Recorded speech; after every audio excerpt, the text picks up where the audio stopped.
Welcome to the, what is it, February already? February 2020 Village of Buchanan Board meeting. In case of emergency, please use your exit to the right, or there is a staircase behind the elevator. Please do not use the elevator if there's an emergency. Please join me in the Pledge of Allegiance. I pledge allegiance to the flag of the United States of America and to the republic for which it stands, one nation, under God, indivisible, with liberty and justice for all. All right, thank you. Okay, we have a pretty full agenda this evening. We're going to start with the approval of the minutes from November 26, 2019 workshop. Any additions, corrections? I have none. All good? Nothing for me. On a motion? So moved. Second? Second. All in favor? Aye. December 3rd, 2019 board meetings. I have nothing. Nothing, all good. Okay.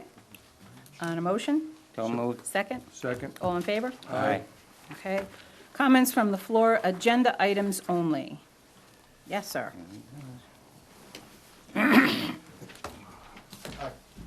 Sean Murray, 205 Gallagher Street. Item G and item H, Okay.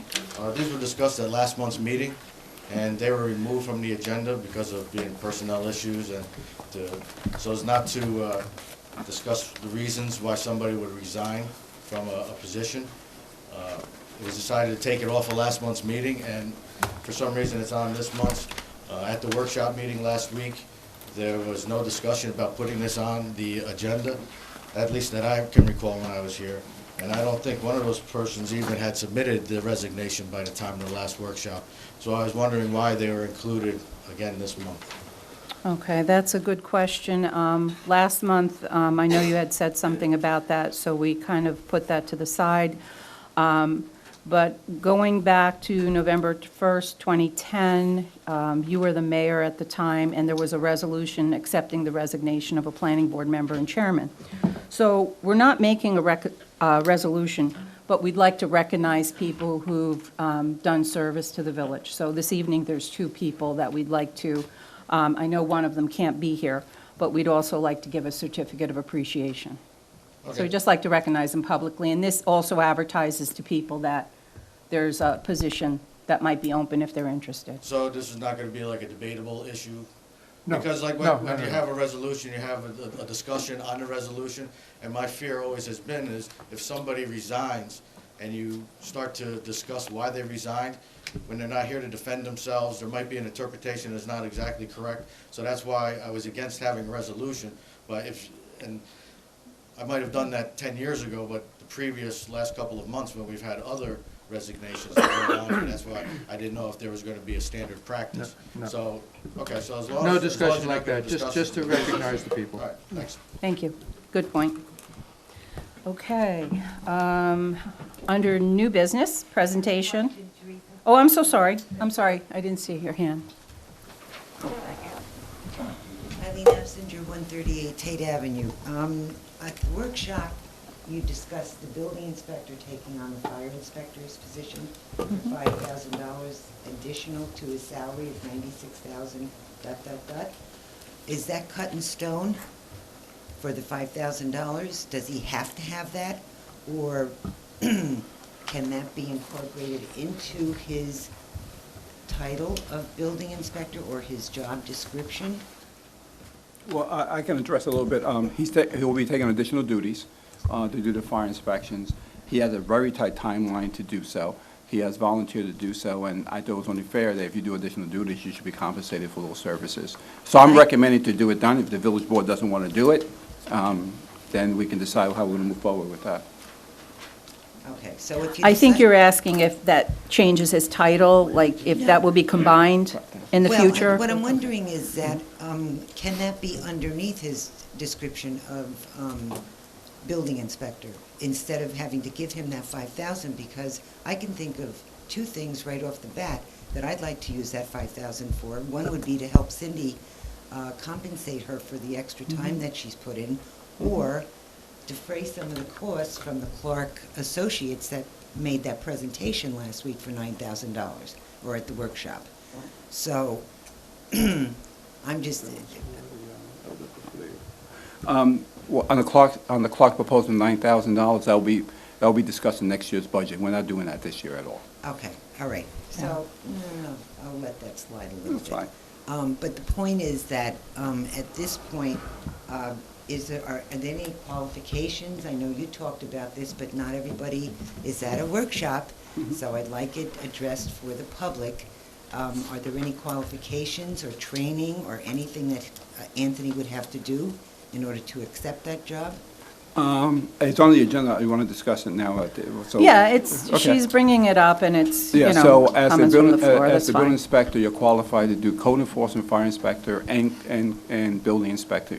So he's qualified, any building inspector is Can be- qualified to do fire inspection or code enforcement. A lot of municipalities have a different fire inspector and a code enforcement person and a building inspector. So, like our small village, people wear a lot of hats. So he'll be taking on those additional responsibilities. And we were paying the previous fire inspector the same $5,000. So I just thought it would be only fair to compensate him for additional services that he's doing. Again, it's just my recommendation to the village board.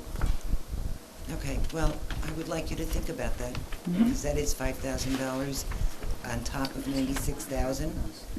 That's a lot of money, and I'm not taking away or disparaging him in any way, but I see code violations that have not been addressed. And I don't know how busy he is, or how much this will impact his busyness right now, but I tend to question that. Thank you. All right, thank you. If I may, just to add a little bit, as the building inspector and fire inspector, he'll be able to do both at the same time. For example, by having the capability of being certified in everything, if he goes in to do a fire inspection and see code enforcement issues, he can deal with it all together. Other municipalities have a separate fire inspector, might see code enforcement issues or building department issues, they can't do anything about it, then they have to go back to do another inspection. So this actually makes it more efficient as well. So that's why I thought on the one hand it'd be better. Have comment from the floor also, I don't know if it's right down or Oh, yeah, come on. Agenda. Well, there's agenda items, they might Oh, be. is this from the agenda? No, that's fine, it's. It's later on, it's later You on. want me to bring it Oh, around? I'm sorry. That's okay. Okay. Okay. All right, so we'll move along to new business. We have a presentation by Norma Drummond from Westchester County. Thank you, Norma. Nice to see you again. Good to see everyone. Thank you for having me here this evening. So I'm Norma Drummond. I'm the Commissioner of Planning for Westchester County. And I am getting around to all the municipalities to help you understand Census 2020. It's coming, what's new, what's different. And Marcus and I are going to be tag team this evening because he's operating the computer. So if you don't mind, let's jump right in. So the census is coming. April 1st is Census Day. We are 57 days away from April 1st, but who's counting? We are, of course. But in reality, 57 days away, you're only about 40 days away from when you get your paperwork from the Census Bureau, okay? The first paperwork going out from the Census Bureau is going to go out on or about March 12th, all right? So that's why we need to get the message out to everybody, it's coming. So the census itself is mandated by the United States Constitution. This is our 24th decennial census. The first census was conducted in 1790. So yeah, we've been doing the census every 10 years for a long time. Many people think of the census as the means to apportion the 435 seats of the House of Representatives of Congress. In fact, it's also used in New York, in Westchester County, in many local areas for their apportionment and their redistricting of their local legislative seats as well. But probably more importantly for the municipalities, it is used for the distribution of $880 billion a year of federal funds. In Westchester, it is used for the distribution of sales tax. You are still living with the census results of 2010 for your share of the sales tax. All right, it wasn't until after the 2010 census, because I'll tell you, we didn't do any outreach, any education for the 2010 census. We weren't worried about it until after we saw the results. And when we saw the results, we looked at the village of Ossining, we looked at the village of Portchester and said, something's wrong with these numbers. And that's when it really came to our attention that the Census Bureau had in fact likely undercounted by thousands of people in some of the communities in Westchester. The Census Bureau tells us for every person that is not counted it is a loss to the local municipalities of approximately $2,500. Okay, between education, healthcare, road work, all sorts of services that get done, it's a loss of $2,500 a year, which means just 400 people not being counted is a loss of about $1 million a year. Okay, so it is big numbers. It certainly has a large impact on us. So what's new for 2020? This will be the first census where everybody will have the opportunity to respond online. In fact, when you get your letter from the Census Bureau, it will not be a form. It is going to be an invitation to respond to the census with a 12-digit code. Every housing unit will have their own distinct housing code. We don't know what these codes are going to look like. All we know is they're going to be 12 digits. They're not releasing that information ahead of time because they're trying to reduce the incidence of scams to the extent that they can, okay? But we do know it will be a 12-digit code. You will take that code, go on your smartphone, call the Census Bureau on the telephone, or go online and respond, inputting that as one of the first questions. What is the code for your housing unit? So if you live on the second floor, if you live in the basement, if you live over the garage, you will have a separate code based on where it is that you live. This is the first census too where the Census Bureau will have the opportunity to be able to use other government records. They started with post office records in terms of who the post office is delivering mail to, but they will be able to use other records. But I want to be very clear, Title 13 of the U.S. Code, they are not allowed to share any information that they get with any other agency. In fact, the Planning Department, as a census affiliate, my employees are also covered under Title 13. We do a lot of work behind the scenes. You're going to be able to see some of it as I go through this presentation. And my employees cannot tell even you, the village, what addresses we found in your village that you may not have been a part of the official record of what, and talking about code enforcement and other issues. We are not allowed to share that information. No Census Bureau employee is allowed to share that. I do want to acknowledge, by the way, that I am joined this evening by Dr. Owen Border, who is a Community Partnership Specialist with the Census Bureau. Okay, so he's here to answer any questions I might not be able to. Thank you. So Census 2020 is only 9 questions. Go back. Thank you. It's only 9 questions. It is the most accurate count of the population because it is the only count that the Census Bureau does of 100% of the population. It asks the 9 questions. Your name, your address, what your age, your sex, your relationship to the first person who responds to the census. Do you rent or own your house? Like your race and ethnicity. That's really the simple nature of the questions that they ask. However, while the Census Bureau is conducting Census 2020, they are continuing to conduct the American Community Survey, which means that there's going to be 300 households in the month of March and 300 households in the month of April while they're conducting Census 2020 that will receive 2 surveys.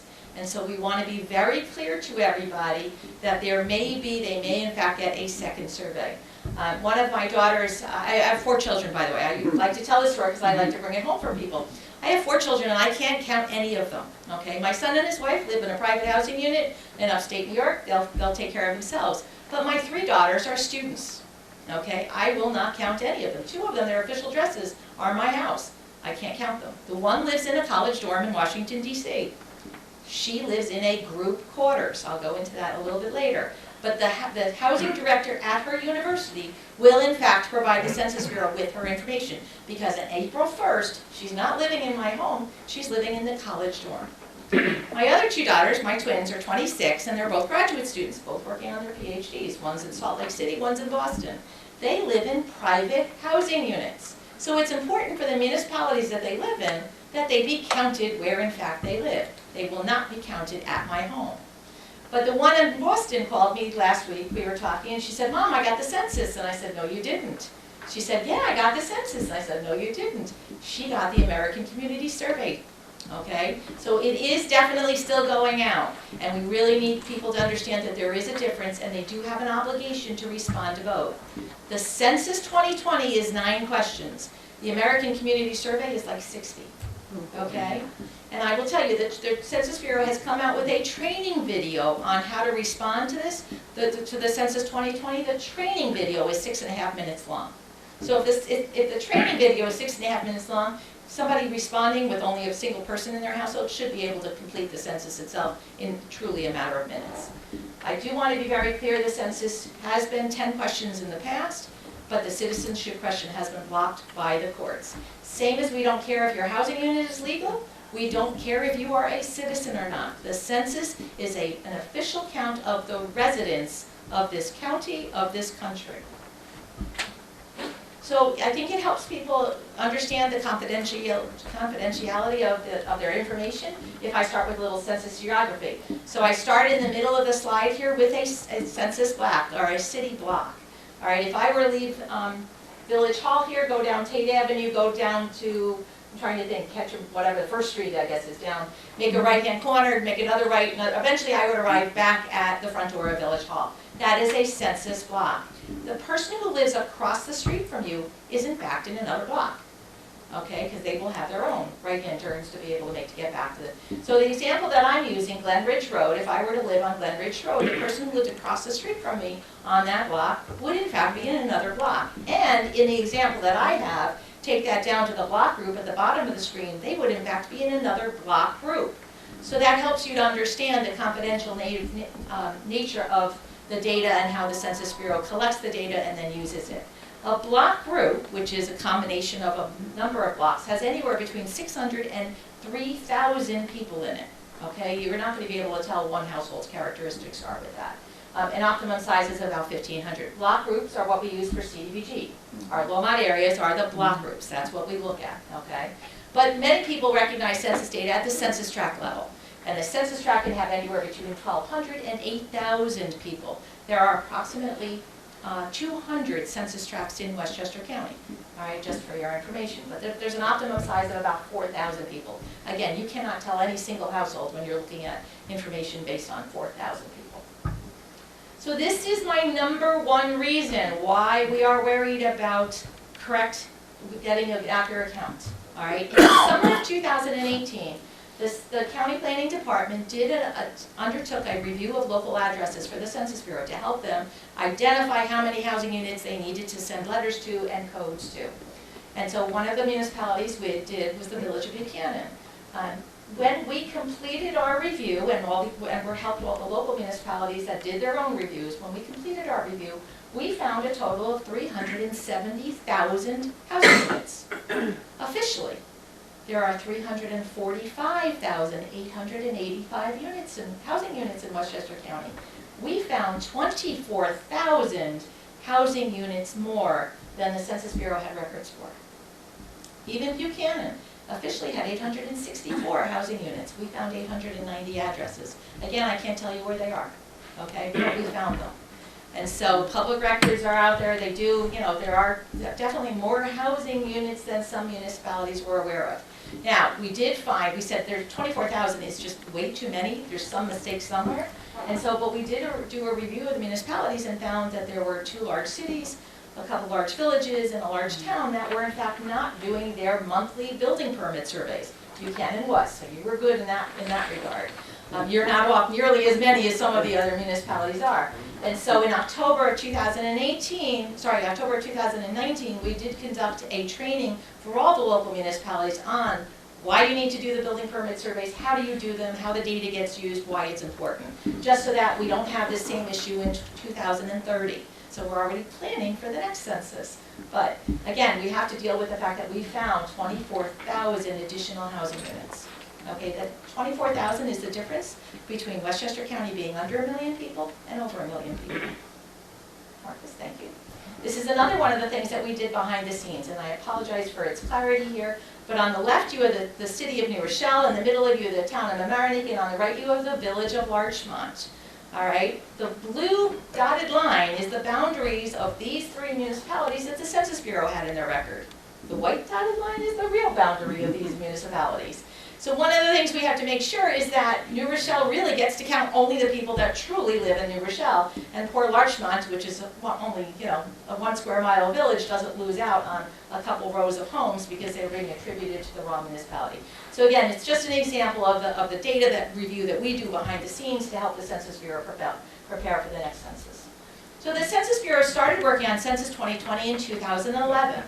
All right, it's not this, you can't roll out all this digital technology overnight. There's a lot of work that gets done in preparing for this. And ultimately, it will end with a delivery on December 31st of this year of the official count of the residents of the United States to the President of the United States. Okay, but in the meantime, there's a lot of work that's got to get done in the next 57 days. And through the end of July, when the official ability to enter information online will cease. Okay, so July 31st, nobody will have the ability to enter any additional information. The Census Bureau will have concluded its count. So there's a lot of work that has to get done between now and July 31st. Hold on, go back. Starting, so you mentioned Alaska a little while about marketing to go to Alaska to get to something that we needed for the meeting this evening. In fact, the official count of the United States started 2 weeks ago. The director of the Census Bureau conducted the first count in Alaska, because there are certain villages in Alaska that you can only, where it's easier to reach to get there when the water is frozen. So they have officially started counting people. In Westchester County, the count will begin this month. All right, they are going to start counting those group quarters. Remember the college dorm I mentioned a little earlier? They start counting group quarters. Our assisted living facilities, our nursing homes, our residential treatment facilities, okay, our college, because we certainly have college dorms. The prison, okay, the prisons that we have in Westchester, those are all group quarters. And so they are officially starting the count in Westchester County this month. They are also right now, by the way, hiring. If anybody is looking for a job and is interested in working nights and weekends, because they want people to be able to go to people's homes when they are home, the Census Bureau is still hiring. They're going to be hiring over 6,200 people just in Westchester and Putnam County alone. So anybody who's looking for a job, 2020census.gov/jobs. So we do encourage people. We want local people to be hired. We want local people to be able to go, for those people who did not respond, knocking on doors of our senior citizens and knocking on the doors of the people who may not feel comfortable responding online, to make sure they do in fact get counted. Thank you. So 95% of the households in this country will receive that letter with an invitation to respond. About 5% of the households in the country, and including some in Westchester County, particularly in Somers and North Salem, will actually get what they're calling a stop and drop. The Census Bureau, these are homes that do not have mailboxes in the front of their home. They go to the post office to go get their mail. And so these are places where the Census Bureau workers will go early on and either knock on the door and right away offer to take the census count, or they'll actually leave a package there. Those folks will in fact get paper forms to fill out if they don't respond immediately to the census. Less than 1% are those that are going to be visited by Census Bureau employees, and truly, in Alaska and Maine, the most remote parts of this country, where, there's just not there's no internet service and there's not regular mail service. Thank you. So again, the first mailing is going to go out on or about March 12th. Because of what the federal government learned through Obamacare, they realized they can't send out all the millions or billions of households in one time, so they're actually doing 4 separate mailings. So there will be a staggering of people being able to go online and respond, and being able to call for questions for help to be able to respond to the census. So the first letter goes out March 12th, the second one March 16th, the third one March 26th, which will just be a postcard, so that one's not going to have the code. It is not going to be until after April 1st. By April 1st, you'll have gotten 3 letters. After April 1st, if you still have not responded, that will be the first time they'll actually send the questionnaire to you. The advantage of people being able to respond online is that we're going to be able to see the response rates much easier. Starting March 20th, this county planning department will have the ability to see by census tract what the response rate is. So we will be able to call up Buchanan and say, folks, there's a problem in this census tract. What's there? What can we tell the Census Bureau? Who do they need to send in to make sure that we are, in fact, at a good count? There are communities that we know have cultural issues. There are communities that we know that have language issues. And so we want to make sure that if there is a poor response in any census tract in Westchester, that we help the Census Bureau with the proper information so they can send the proper people in to those areas to get the best count that we can. Last, if you still have not responded by April 20th, you are going to get the last mailing, which is essentially, it's not too late, please still do it. If you still have not responded, then you're going to get somebody knocking on your door. And so my advice for somebody who just does not feel comfortable or does not want somebody coming to their door is to respond to the census. Get your household code in there, get off that list of households that have not responded. You don't have to respond if you have internet access at your home and you're not comfortable responding there, go to what we're going to call census hubs, go to the library, go to a community center, go someplace where there's a public computer, so it's not attributed to your address. But it is safe. The Census Bureau does not have your name, they don't have your phone number, they don't have your email, so anybody who gets an invitation from this census online or by telephone call, it's not the real thing. They do not have your personal information until you give it to them. So they can't come to you and somebody can't call you and say, I'll help you fill out the census. All right, one of the things that we've actually done in the county planning department is that we've created a PowerPoint that we're going to get out to all of our senior centers. And we're going to try to train lots of people to help us get it into senior buildings, particularly in the city of Mount Vernon, the city of Yonkers. There are lots of senior buildings that we want to make sure these seniors know what to expect. So that if somebody comes knocking on the door, make sure you ask for an ID. And a couple other things. And if they ask you for your social security number, they ask you for a bank account number or a credit card number, shut the door, because those are not questions that the Census Bureau is going to ask. So this is reason number 2 why we are very concerned about the response, okay? In 2018, and 2 years before every census, for the last couple of censuses, the Census Bureau has conducted what they call the CBAM survey. It's a Census Barriers, Attitudes, and Motivators survey. And so in 2018, they sent this survey out to 50,000 households. 17,500 people took the time to respond. In 2008, by the way, one of the first questions they asked, they asked the same survey, how likely are you to respond to the census? And in 2008, 14% of those that took the time to respond to the survey said they were not going to respond to the survey. In reality, 24% of the people in this country did not respond to the survey. By the way, Westchester's response rate was lower. Okay, the average nationwide was 76%, Westchester's was 73%. Okay, so we're already below the national average in terms of response. But 10% more than were identified in this survey said they were not going to respond. In 2018, they asked the same question. In 2018, 33% of the people who took the time to respond to this survey said they were not going to respond to the census. If you add another 10% onto that, that means 4 out of every 10 people in this county, 4 out of every 10 people in this country are not going to be responding to that census. Think of what the impact to your sales tax revenue. Think of the impact to all of the revenue that comes to the county. Thank you. It gets worse. So people were asked, how familiar are you with the census? Only 79% of the people who took the time to respond to the survey were at all familiar with the census. I'll tell you another quick story. I told you of my twin daughters working on their PhDs. One of my daughters, the one from Salt Lake City, was home around Thanksgiving. She asked if I was going to be home the next night. And I said, no, I have to go to a census presentation in Portchester. And she said to me, what's a census? 26 years old, and she did not know what a census was. But you think about it, 10 years ago, she was 16. She didn't have to respond to the census. Mom did it for her.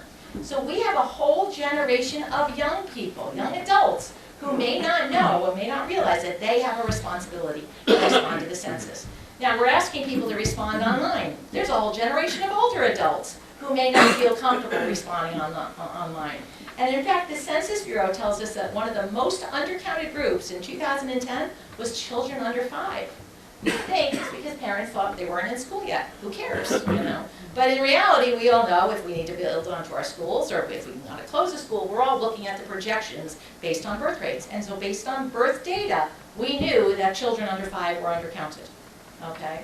So again, 79% of the people who took the time to respond to the survey were not familiar with the census. Marcus, please. So they were asked, why won't you respond to the survey? They don't care. There are concerns about data confidentiality and their privacy, fear of repercussion, what's going to happen to them, distrust in the government, and then, frankly, what's in it for me? But they were also asked, what would motivate you to respond to the census? And so 94% of those who took the time to respond to the survey said if it meant more money for health care and fire departments, that would encourage them to respond. 85% said that if it meant more money for their schools, that would encourage them to respond. And 92% said if it meant more money to fix those potholes, then that would help them, that would encourage them to respond. So again, this helps to inform us in terms of how we have to make sure we make the connection to people that responding to the census does in fact mean more money for each of these activities. So based on 2010 data, we mapped the county in terms of our response rate in the areas that we are most concerned about. More than 50% of the village of Elmsford, more than 50% of the village of Portchester, and more than 50% of the city of Mount Vernon are areas of color, which means they are identified as hard to count. They had a lower than average response rate, lower than the 73% for Westchester County in the 2010 census. But there is areas of color all over that map. All right, so that's why we are getting out to all the municipalities to help people understand the census is coming, the responsibility to respond to the census, how it's different this time around, and to make sure we can truly encourage people. It's easy, it's safe, it's important, and it's important for them to do it. Now, I will supplement this map with the fact that in May of last year, the Rockefeller Institute of Policy came out with their own list of the 500 census tracts in all of New York State that they identified to be the hardest to count. Remember I told you Westchester County has 200 of those 200 census tracts? Westchester County had the #1 census tract on their list of the hardest to count areas. It's in the city of Yonkers. All right, so that doesn't worry you as well, that the Rockefeller Institute in Albany identified in all of New York State that Westchester County is going to be one of the most difficult places to count. That's certainly, again, a concern to us. So we are making sure we're doing lots of advertising. We now have bus ads out. We started billboards.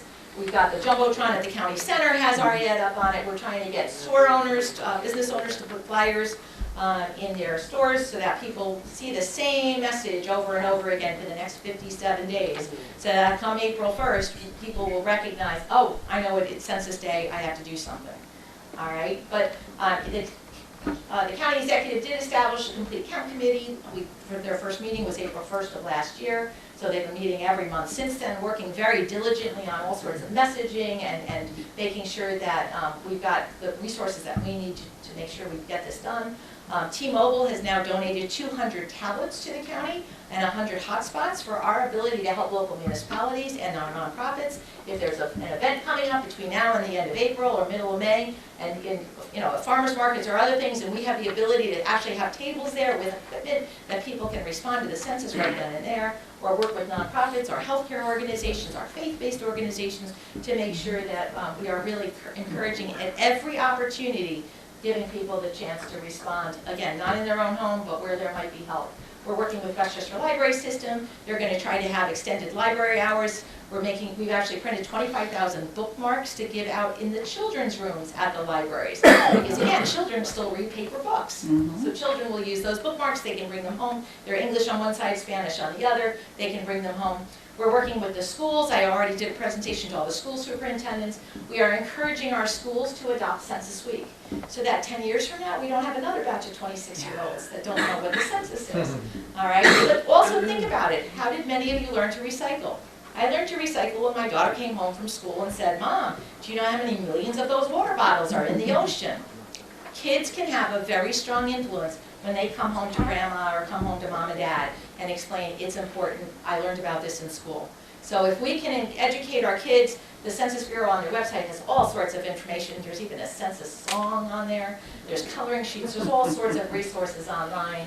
And so it's going to be really, really helpful for if we can get the schools to adopt Census Weeks as well. We understand the Teachers Union, New York State Teachers Union, has actually now adopted it. They're encouraging their schools to make sure, because they've made the connection that their funding is tied to census response. And that's it.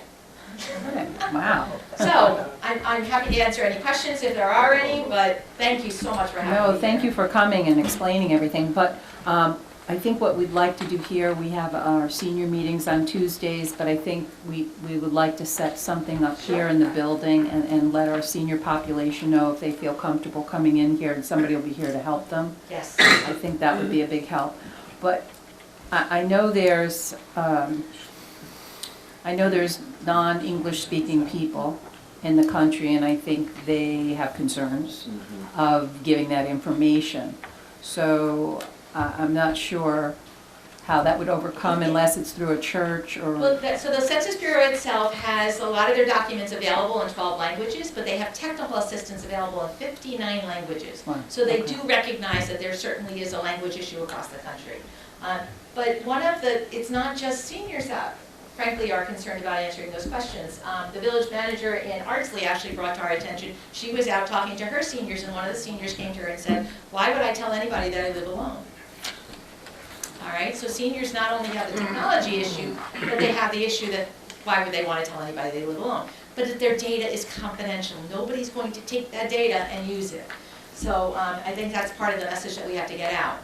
We are hoping that we're going to be, one of the things we'll be able to do is work with schools to get those, the high school seniors who might have to do community service hours, to help them to staff the libraries and some of the events that might be hosted around the county. So that, what better than to link senior citizens with younger people who have an interest in helping them and helping them learn how to even use computers better. So we're really using and hoping to use this as an opportunity to really cross a lot of the barriers that exist and make people feel much more comfortable about the fact that their data is safe. It is easy to do this. And it's important to do it. And it's important. Thank you. So I think it's not just the language. I think people that are non-citizens are the ones that are most afraid of doing this, because they think that's how they're going to get caught. And yet, if they are living here, it's only fair that they should be counted in the aid formulas. What do you do to reassure people that are non-citizens, especially, you know, illegal residents, to fill this out? I would think that those are people that do answer this in very low percentages, if at all. The important point to make to them is if you do not complete it yourself, somebody's going to come knocking on your door. And so if you don't want that person knocking on your door, and even if you don't answer, they're going to start talking to your neighbors. If you don't want people knocking on your door, respond to the census. You don't have to do it at your own house. Go to a public computer so they can't trace your URL or anything like that. But respond to the census. They're not asking whether you're a citizen or not. They're just asking how many people are living in your households. Tell us about those people that are living in your household. They don't ask whether they're legal or not.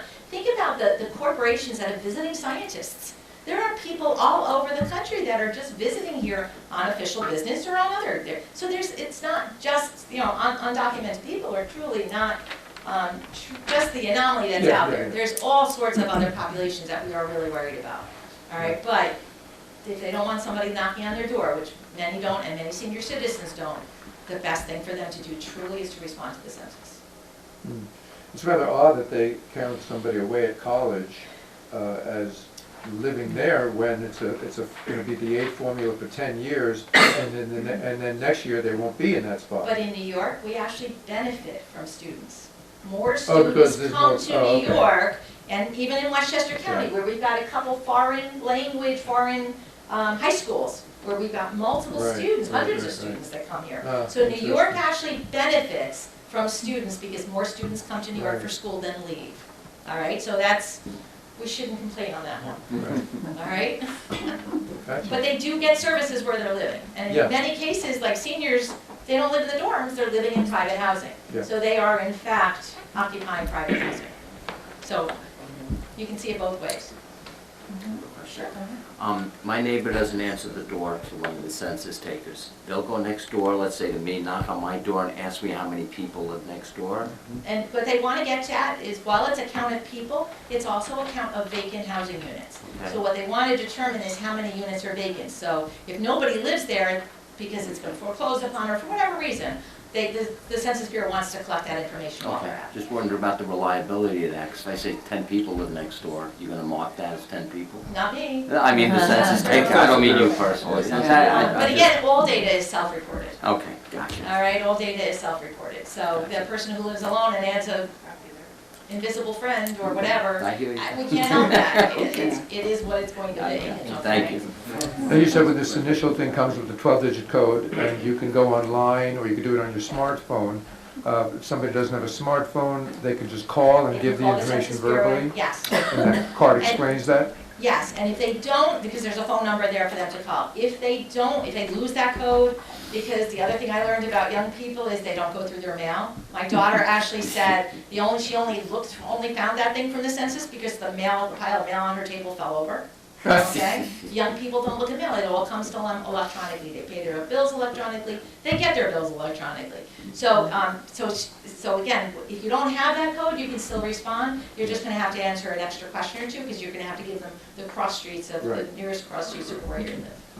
Okay, so if people don't get it, or my daughter who's in Boston she lives in a 3-bedroom apartment. All 3 of them are grad school students. They are totally unrelated to each other. One is gonna get eventually one of them will open that mail and get that. We don't know whether they'll respond for 1 person, 2 people, or 3 people.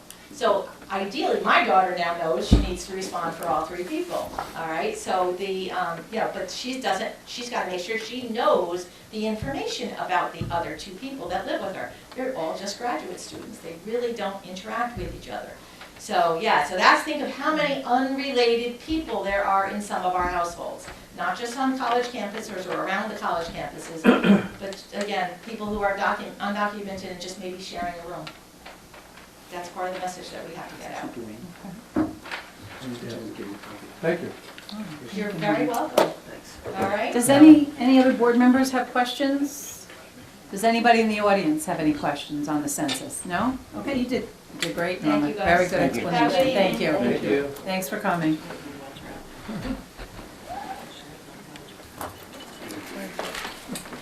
Okay.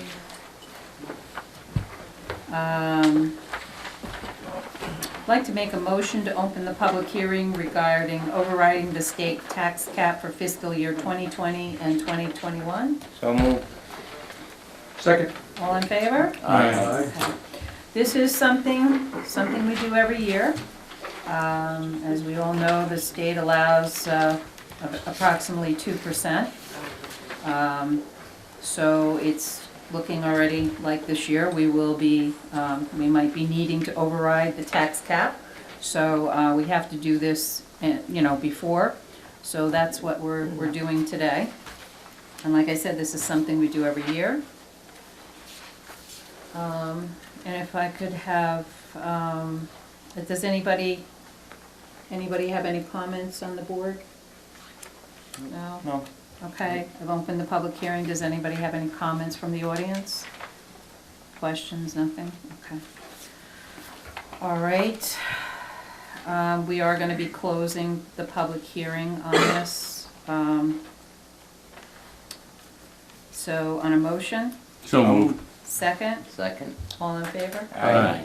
And now I'm going to have Trustee Pasquale read the resolution to adopt local law 1 overriding the property tax cap. Village of Buchanan resolution authorizing a local law overriding the property tax levy cap enacted by the New York State Legislature.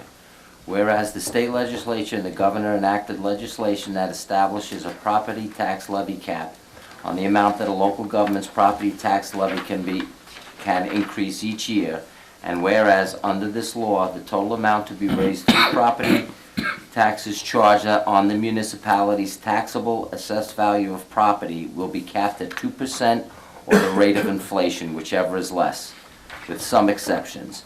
And whereas the state legislation provides for local governments to override the cap to protect the village from unforeseen financial circumstances, and whereas the state legislation provides for whereas state legislation requires that in the event that an override is necessary, the law enabling it must already have been adopted by the Board of Trustees, and whereas local law introductory number 1 of 2020 has been drafted to override the property tax levy cap law enacted by state legislature if necessary. And whereas a public hearing was held and closed on February 4th, 2020, now therefore be it resolved that the Village Board of Trustees hereby adopts local law number 1-2020 to override the property tax levy cap law enacted by state legislature, and be it further resolved that the village clerk be and hereby is directed to enter said local law in the minutes of this meeting and in the local law book of the Village of Buchanan, and to give due notice of the adoption of said local law to the Secretary of State of the State of New York. Thank you, Trustee Pasquale. On a motion? So moved. Second? Second? All in favor? Aye. The next, I am going to make a motion to open the public hearing regarding charging sewer rents based on water consumption and connection fees for the purpose to cover the cost of operation, maintenance, and repair of the Village Buchanan sewer system, including the sewer treatment.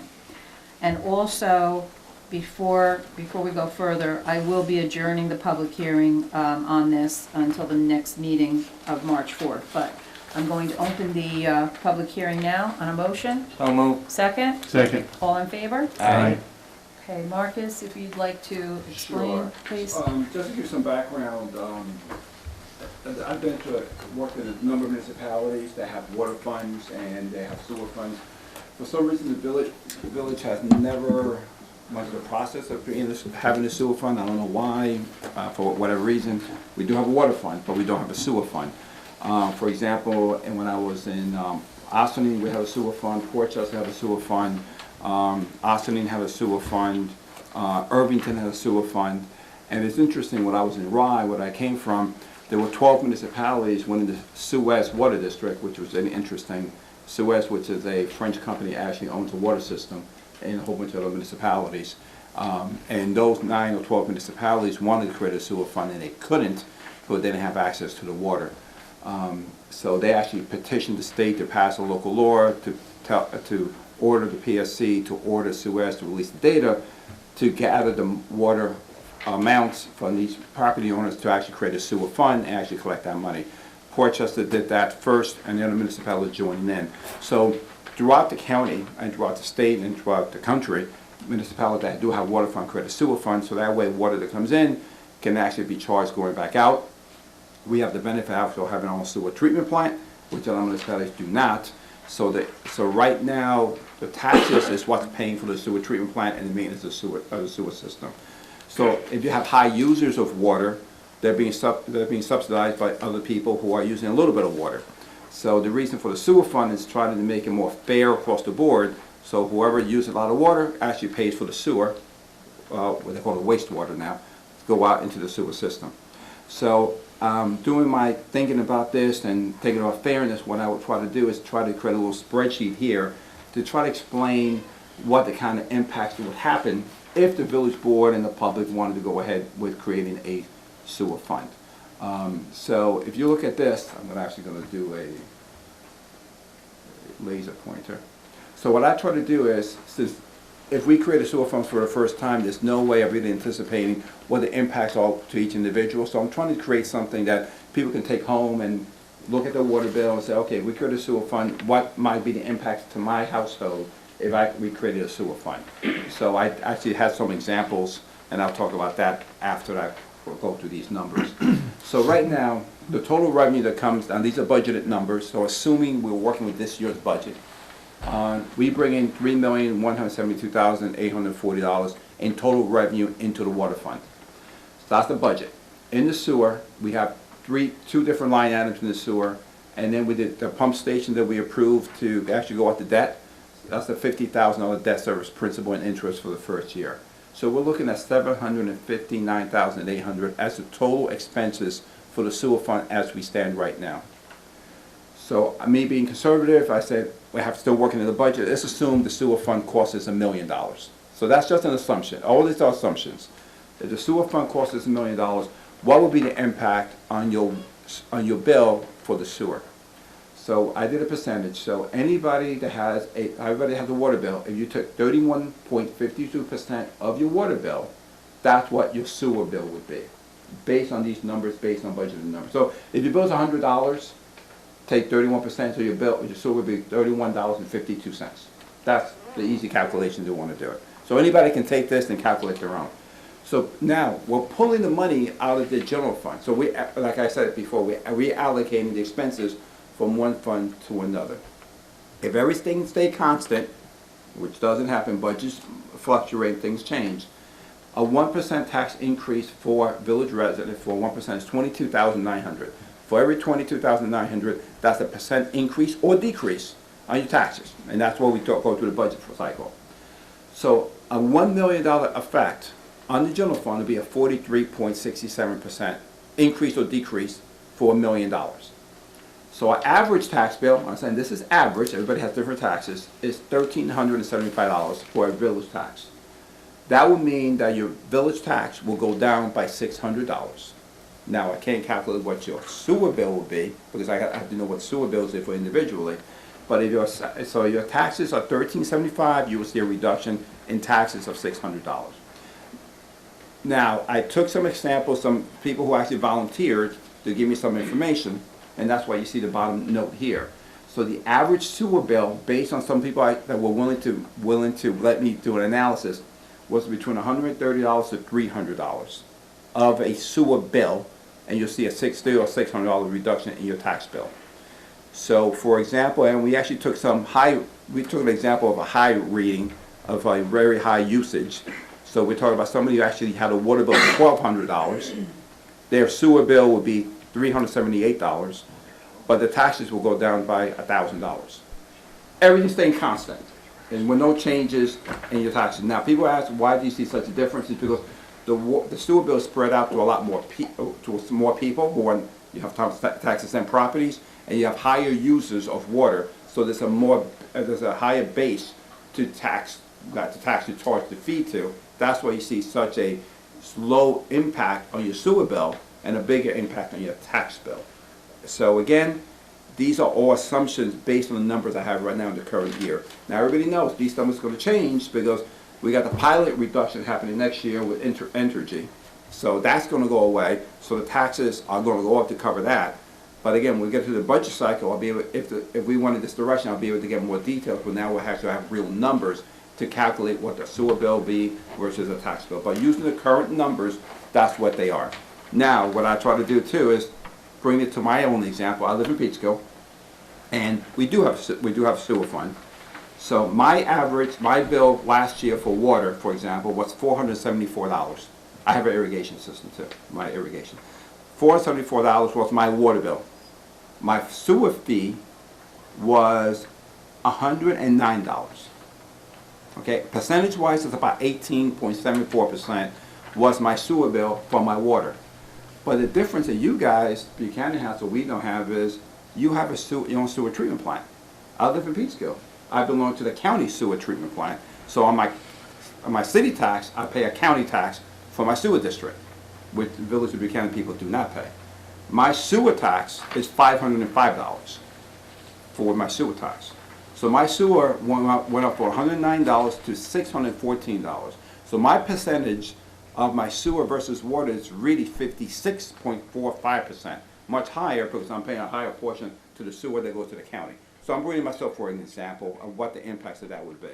So my sewer that I pay to the city is $109. Overall, I pay $600, but $500 goes to the county, which you guys have benefited because you don't have to pay that because you're incorporating all the expenses in your fund already. There's no additional charges. So that's a little example. It might be confusing. I'll be more than happy to answer any questions. But the most important thing is that the impacts are that the sewer is actually bringing in a more fair analysis of what that sewer fund should be for. It's because you want to be able to maintain your sewer system and your sewer treatment plant based on how much water is coming into your system. So the more people that use water, the higher the rate is, but the taxes still go down. Okay, may I? Go for Let me it. just ask Cindy, what is the minimum, like, somebody who uses the minimum amount of water? $45, so $90 a year. So that's, say like $30 would roughly be. Yeah, if your bill's $100, your Yeah. sewer would be $30 for $100, yes. All right, okay. Go ahead, Nick, just Okay, curious. Thank wow, you. where to begin? All right, so just to kind of recap some of the basics, and then I have one big question. So it seems basically we're taking out of what people pay in taxes now, we're going to separate out the sewer fees. Correct. So the taxes are going to get, your general taxes, village taxes are going to go down, and you're going to have a separate tax to cover the sewer. The sewer tax is going to come as a separate bill, Yeah, it's a fee. a sewer fee. Correct. Yeah, all right. It's It's going to be attached to the water bill, it won't be a separate bill. Yeah, Okay. so my bill, for example, I get water and sewer on my water bill. All right, so it's going to be added to your water bill as a separate line item. Correct. In theory, it would seem that the total amount that we collect in sewer fees would be equal to the total amount that people's tax bills go down. Is that correct? No, because it's total. Because this is what I don't understand, what's on the Yes. bottom. Yes. But, you know, I fall right around that average, and I would see, based on the 31% of my water bills, that I'd be paying in that 200 to 300 range for sewer fees. But Your in taxes this will case, go you're saying, but taxes go down 600. How do your taxes go down 600 while you're paying half of that in sewer fees? Because you're spreading out the sewer fee on a much bigger population of actual water usage. So your assessment number is based on your value of your house. That's just number they're gonna do. But your sewer fee is based on how much water you use. And there's corporations within the village that use a lot of water. Well, you're gonna be billing, every house that's responsible to pay village tax is also paying a water fee, paying the water usage fees, and they will be paying a sewer usage fee. Correct.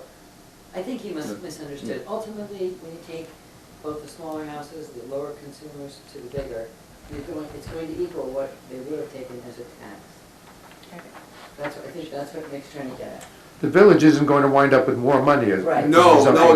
And yet, No. it's hard for me to grasp how the average person is gonna be saving 600 in taxes while they're paying 130 to 300 in sewer fees. Yeah. You're gonna have to run through that again. Yeah. I'm not grasping that.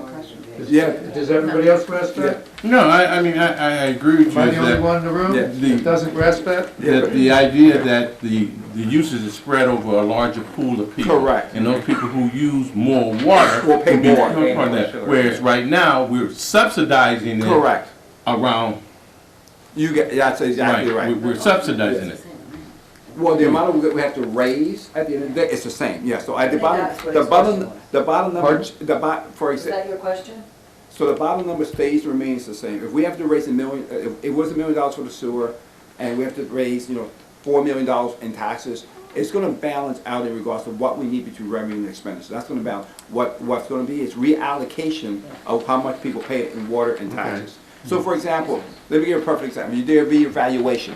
You're still gonna raise the same amount of taxes, for example, but people's taxes might change, and some people pay more, some people pay less. Yeah. So it's a reappropriation of how the money split between the households. So for example, a single-family home with a senior citizen, right, might be paying, paying taxes and paying a percentage of their taxes towards sewer, but somebody who right next door has a family of 5 are paying almost the same amount of taxes, but the person who has family of 5 are paying a higher water bill, so they'll pay a higher sewer bill, but the person who's living in one family by themselves will be paying less in taxes to balance out. Okay, so in some cases, it's not going to be like this. They might say 600, if there's a 4-family house. Correct. They might save 600 in taxes, but they'll be paying 800 in water. Correct, depending on how much Because of water the they use. usage.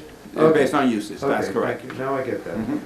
And I think when we first discussed this, we were talking about, I thought we were talking about itemizing it on the tax bills as Yeah. opposed to making it a separate bill. Yeah, what would happen, we're talking about what we can do to itemize the village tax bill in regards to try to separate highway, police, or try to separate by the usage. I gotta talk to our software company about this. The beautiful thing about this is sewer will be itemized separate on your water bill. So you'll know when you're paying water, you know when you're paying sewer. We just have to break up the general fund taxes and break it up as much as we can into as much detail as So, we can. okay. Is that tax deductible then, or not? No, It's not. Then neither the water nor the sewer fee would be tax deductible, That's correct? They are- So right now, that money that would be transferred from the general fund to pay for a sewer fee could be, for a person who's paying taxes, they can deduct that now. In the future, they won't be able to deduct it, is that correct? that's correct. You're talking about $100 or $200. That's Okay. correct. Yep. It will be deductible for somebody with a multifamily. Correct, it's a business, yes, Okay. right. Just walk me through this scenario that the plant is closing, so they're gonna use less water Correct. going forward. So by putting this in place, we're gonna see a drain on the revenue that we're losing from the plant. Mhm. It's kind of like a wash at this point, because you've already said that you're basing this on an estimate, and then once we get into the reality, so there's that reality of what the use is gonna be, but then the reality of what the plant is going to stop using. Correct. Uh, And there are, yeah, and there are other big users of water as well. So again, this is just an estimate of what we have right now. Mhm. And going back to the water fund, when Energy Plant closed it, they use less water. On the water fund, there'll actually be less expense as well, but we're buying less water at the same time. So the water fund will, I think, be self-balancing. On the sewer, I don't know what the impact's gonna be, because we don't know how much they're gonna scale down and how long they're gonna be around, and also what the other big water users are gonna be affecting. So this is gonna be a moving target on the year-to-year basis. Okay, because I'm just thinking that maybe it may be prudent to take a look at this formula once we get into that first year of the plant closing, you know, to kind of, Yeah. to scale it out. Well, all these other things are gonna cause adjustments Yeah, There will. in the water rates and the tax rates. I mean, all these things are gonna be adjusted. So it will be hard for people to see exactly what's dropping out of their tax bill, because with the first loss of tax revenue from the pilot agreement, their tax bills are also gonna go Go up. up, So, exactly. you know, maybe we could do some kind of itemizing for people, you know, to help them understand that as these things come into effect for the first time. Mhm. Correct, correct. And the only other thing too is, you know, we're working with DEC with some issues as well, some possible grants. There are grants that cover up to 75% of sewer projects.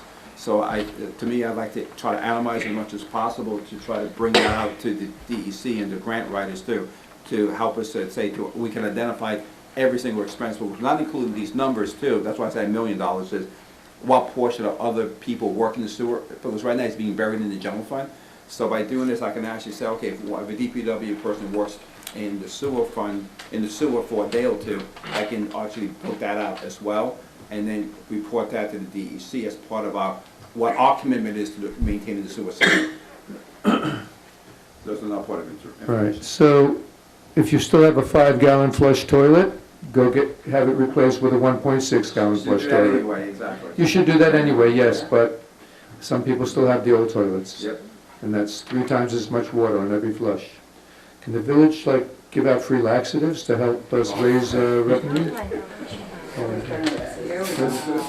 Anyhow, so, but I think the good thing is now with the new water meters, it shows if people have a leak, so Yes. that they don't get surprised 6 months later and say, oops, I got a $1,200 bill. Yes, You know, so, Well, 'cause I just have one quick question. of course. Just say, just so I'm clear on this, my water bill says $100. Yes. Okay, now, you're saying 30% would be an extra 30. So when I come and pay my water bill, do I bring $130 or Correct. still pay 100? If we had sewer and water, it'd be in one bill, it'd be $130. Okay, gotcha. It'll be on the bill. It'll be on the bill, okay. But county-wise, we have to keep everything separate. There's also the state law requires that, for example, everyone knows the water fund we've done in the past, transfer money to the general fund. On the sewer law, and that's the other part about sewer I like is, you cannot take any money out of the sewer fund. Right. The money has to always remain there. You cannot lend money to another fund, because everybody understands the sewer is a public safety issue, so they don't want you to take money out of the sewer fund to do other projects for it. So that's the other part about not having the sewer fund separate. but then you would, and whatever money in that fund, you would continually use to, for infrastructure or whatever going forward, Only on sewer projects. on the sewer projects, yeah. Correct. And that would include pump stations and things Absolutely. like that. Yep, Anything that has to do with the sewer system. that's correct. So really, it's just an accounting to account for the expenditures of the sewer treatment plant differently compared to lumping it all in the In the general fund. budget. Same general thing as the fund. water fund. I mean, you could have kept the water fund, some people have the water fund in the general fund, and, you know, they don't separate it out. So it's a sense of atomizing expenses where they belong and trying to separate as much as possible. And then if we eventually go forward and are able to, we've got a ways to go with this, but if we're able to take in other sewage from other That's what local will areas, That would be more. that would be, at least they would be forming a sewer district also. We That would be a could, there are sewer legal issues that we have to talk about, how Okay. to enforce collection and stuff like Okay. that. All right. That ever does happen. Right. There are collection issues that we need to discuss, but at least by having sewer fund, you can actually allocate that separately, but there are legal issues that we'll have to talk to if we want to even consider that. All right, okay. All right, any questions from the audience? Go ahead.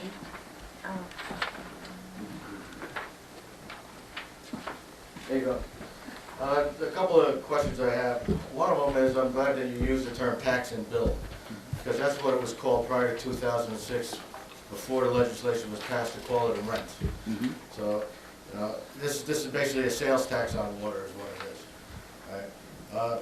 When you said it's for accounting purposes and it's not going to increase your revenue, you already have a way of accounting for it, the line items in the budget. That's correct. Okay, so the portrayal that this is not a way to generate extra revenue, I don't think is factual, because you're doing this so that you can collect money for the operation and maintenance of the sewer plant and keep the taxes low, so you don't have to increase the general fund taxes. That's the way I look at this. We and you can disagree. The situation is, Okay. we're allocating the expenses to where they Sure. belong within the sewer fund, and your taxes, if that remains the same, that you're right, but then the taxes will go down if everything remains equal. So that, I haven't anticipated any kind of increase in water or sewer.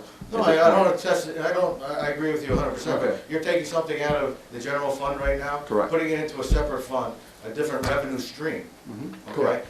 In the meantime, you're still gonna be using your general fund to fund everything else, That's correct. okay? So you already have an accounting, a way to account for this in the budget right now through the line items that are in the budget. Correct. My other point is that it's a reallocation of making it more fair. I believe it's making it more fair for the people who are actually using the system, and those people who are using it will pay more. For example, like I said, if you have a senior citizen at home, husband and wife, and next door you got four or five kids, those 4 or 5 are using more water, but they're paying almost the same amount of Well, I taxes. So it's a understand that, reallocation of that You know, expense. you call apples and oranges, but, you know, somebody with a swimming pool is gonna pay more for a sewer tax when the water's not being processed.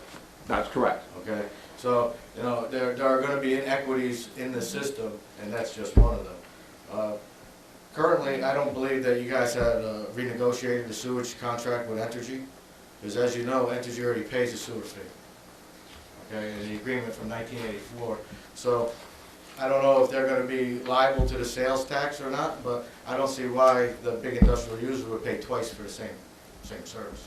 They already pay a percentage of the operation and maintenance based on the amount of water that they send to the plant. Okay, and one of the other questions, you had a question as to why this kind of thing was never enacted before. There were attempts to enact GRTs before here. We had a public hearing on a GRT for the electric rates. We had discussions about your cable fees. You're allowed to collect fees on that, 1 to 3% of Verizon or Optimum. There was even discussion. 5%. Up to 5%, yeah. Sorry, it changed in the last 10 years maybe. There was also discussion about having a garbage tax. All of those were soundly rejected by the elected officials at the time due to the public outcry. And we had felt at the time, as I still do feel, that if you need money to provide a service, you should put it on a tax bill and explain to the people during the budget process why I need this money, why I need this over here or this over there. You know, putting in these regressive taxes are kind of hiding your actual tax bill. You know, to say I have to pay this amount to live here, that's what you should do. You know, you could have a 3% GRT, which I was in favor of a few years ago, but it got voted down. And the reason I was in favor is because the big industrial users would have doubled the amount of revenue that the taxpayer would have paid. The average taxpayer would have paid $2 per month, where we would have been able to bring in 2 to 3 times that from larger suppliers. If I can address that, Sure. what you're talking about is additional fees. When I'm talking is reallocating the same amount of monies that we're receiving. Well, there again, this is why we have to agree to disagree. The premise I have is this is a way to generate excess revenue outside of levying taxes. It's basically. I don't see how you see Okay. that. Like I said, I'm an we can accountant, I agree to don't see how you disagree. see that. Not a problem. Okay.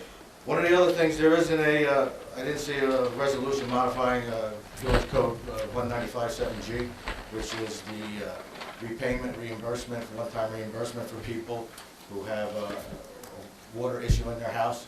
Remember a few years back, people came to us when we had all the pressure issues, water main breaks, people, seniors, basically, with their second bathrooms, they were experiencing elevated water bills. Then at that time, we passed a local law that had a one-time forgiveness.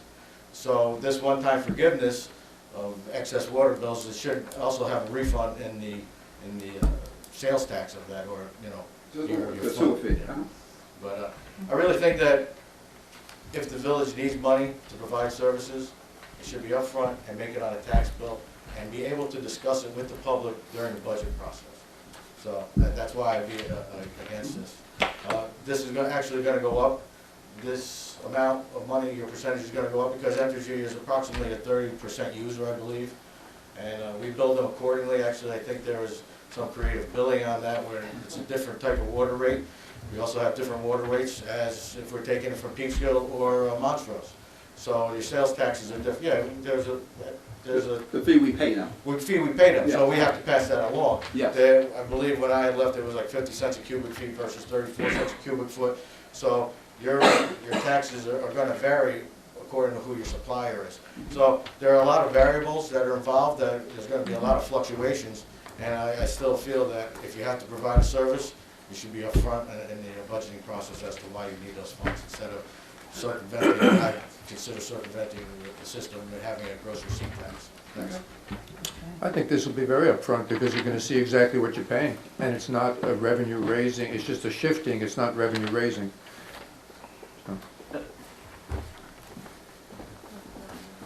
Then there's no advantage to doing it if it's not increasing your revenue stream. The advantage of doing it this way is that you can increase your revenue stream outside of raising your taxes by putting the fee on it. If there is no advantage to it, there's no reason to do it. If you're not gonna get money for it, there's no reason to do it. There's another advantage, as Marcus pointed out, that people that use more will pay more, and currently, that's not accounted for. Two similar houses could be paying the same And there are gonna tax, be even if inequities. there's one person in one house and five in the other. Well, I agree with you. Listen, there's gonna be inequities in either way you do it. Somebody who has a swimming pool is gonna Yeah, pay the more, pool is somebody who has a definitely- large garden is gonna pay more, Yeah. somebody who wants to clean their house off and is gonna pay more, somebody who wants to water their lawn is gonna have to pay more. I think the amount of inequity in that type of usage outweighs the extra person living next door. I have to disagree with that, Yes, because sir. you can control your water usage, you can't control your taxes. Absolutely. So you can, I have an irrigation system, like I said, I'm paying $500 more to run my water, to irrigate my lawn. I don't have to do that. I can decrease my water, decrease my sewer. So I respectfully disagree, because by putting in the sewer, people can control their water usage, which we want people to be conservative anyway. Absolutely. If whatever you need to use your water, you're gonna be charged for your sewer. So I think it's an equity issue. It's not, to me, it's not a way to raise more money. It's an equity issue, so people can pay their fair share for uses of the sewer system. And there again, that was one of the reasons why I was in favor of the electrical GRT. Correct. Just for those main reasons. But that's extra, that's the extra fee. You say this isn't an extra fee, I say it is. It's the reality, Thanks. I it's the understand. reallocation.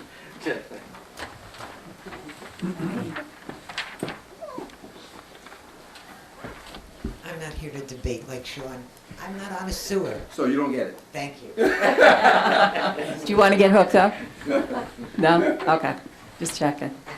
You're one of the few people that isn't, okay. Septic system. Oh, okay, all right. Yeah. Okay. Okay, so if there's no more comments from the floor, or are there any more comments from the board? Well, I kind of go back to the idea that with us not knowing what's going to happen with energy and how that's going to affect us in the next budget cycle, I'd probably be in favor of just waiting until those things are put in place, and we can have a clear analysis of it. But I like the idea that being charged for the amount that you personally are being used, as opposed to subsidizing other folks. All right, I am going to make a motion to adjourn this public hearing until the next meeting on March 4th, 2020. So move. Motion, Second. Second. All in favor? Aye. So we'll continue this discussion, yeah. Okay, Nick, I'd like you to read the resolution condemning anti-Semitism. Just before I read the resolution, in way of background, the county has sent a request to all local municipalities to consider this resolution, and the village is going to adopt it. I think several other municipalities have. It's relatively new. This is a Village of Buchanan resolution condemning anti-Semitism. Whereas our nation was founded on the principles of religious freedom and the right of all people to life, liberty, and the pursuit of happiness, and whereas contrary to those principles, there has been a significant increase of violent and anti-Semitic attacks throughout the United States, and particularly New York State's Hudson Valley region. And whereas the FBI notes that nationwide in 2014, 609 anti-Jewish hate crime incidents were reported, by 2018 that number had increased nearly 40%. And whereas the FBI reports that nationally in 2018, there were 7,036 single bias-related incidents that involved 8,327 offenses. Of those, 59.5 stemmed from a race, ethnicity, ancestry bias. 18.6% were motivated by religious bias, and 16.9% resulted from sexual orientation bias. Whereas according to the Anti-Defamation League, which tracks anti-Semitic and other hate incidents, reported that anti-Semitic incidents were at historic levels in the United States in 2018. Am I too close to the mic? No. Okay. A little bit. Occurrences of assaults alone were up 105% from 2017 to 2018. Whereas the ADL, Anti-Defamation League, states that preliminary analysis of 2019 data shows that New York will have recorded the most anti-Jewish hate crimes since 1992. And whereas on December 28, 2019, 5 people were tragically stabbed at a Hanukkah celebration in Monsey, New York, in neighboring Rockland County. And whereas here in 2019 in Westchester County, we were enraged and heartbroken that on the eve of Yom Kippur, the highest of holy days of the Jewish faith, anti-Semitic materials were discovered at our Holocaust Garden of Remembrance. And whereas Westchester County has a long history of standing up, speaking out, and protecting human rights, in 2000, the Westchester County Human Rights Commission was created to ensure that prejudice, intolerance, bigotry, and discrimination will not threaten the rights and privileges of its people, and that all are treated with dignity and respect, as it is necessary to give effect to the equal rights for all assured by the Constitution and laws of the United States, the New York State, and this county. Now therefore be it resolved that the Village of Buchanan is appalled by the anti-Semitic attacks here at home and on our Westchester County and Rockland County neighbors. We stand in solidarity with the people of Yorktown and Monsey, and in rejecting all forms of bigotry, hatred, and discrimination of any kind. And be it further resolved that hate will have no home in the Village of Buchanan. We are committed to promote openness, inclusion, freedom, and mutual understanding by ensuring all people of Westchester County, regardless of race, religion, sexual orientation, gender identity, national origin, or immigration status, may live free from violence, harassment, or prejudice. Our county will make every effort to ensure that our community is one where all people are welcome, included, and respected. Be it further resolved to work with local communities, the Westchester County Human Rights Commission, to hold public learning sessions for combating hate, to educate young people and the public at large about unity and acceptance, and through the Human Rights Commission work with the Westchester County community as a whole to combat hate. And be it further resolved that the Village of Buchanan will work with other levels of government and community groups to root out hate and promote understanding. We encourage municipalities to join this resolution and to join forces in ensuring that the vile history of anti-Semitism and other forms of intolerance in New York and around the world ends now and ends here. Be it further resolved that a certified copy of this resolution shall be forwarded to the county executives so that the intent of our village elected leaders is widely known. All right, thank you for reading that, Nick, and it just kind of boggles your mind that in today's world, we have to do a resolution that anti-Semitic, just anti-hate. I don't understand. But this is the world we live in, and everybody needs to learn to play nice in the sandbox. whether we like each other or not, we need to learn to play nice in the sandbox. And for the people that play in the sandbox and throw sand, those are more difficult to deal with. We need to just have more patience with them. But this is the world we live in, and unfortunately, we see more and more of this hatred. So, on a motion? May I So just, moved. Sure. can I just Sure. Would also you like to make a comment? I'm sorry. Yeah, I think it's important to understand that this starts at home. I think children are not born with any of this hate, and they learn it. They learn it not just from their parents, although that's the most important people in their lives, but from what they see around them, from what other people say. And I think nobody here can say growing up that they didn't hear something anti-Semitic, something that was racist, something that denigrated some group. We all got that. But hopefully we also got other lessons. You know, I heard people saying things that I wouldn't want to repeat now in my family back in the 50s as a kid. Took it for granted. But then I had other life lessons and realized that we're all a bunch of bones with muscles and tendons and guts And a heart. over them, and then there's a layer of skin that, you know, seals it all in. But, you know, we all come from the same place, and we have to be careful what we teach our kids, because that's where they get it, you know.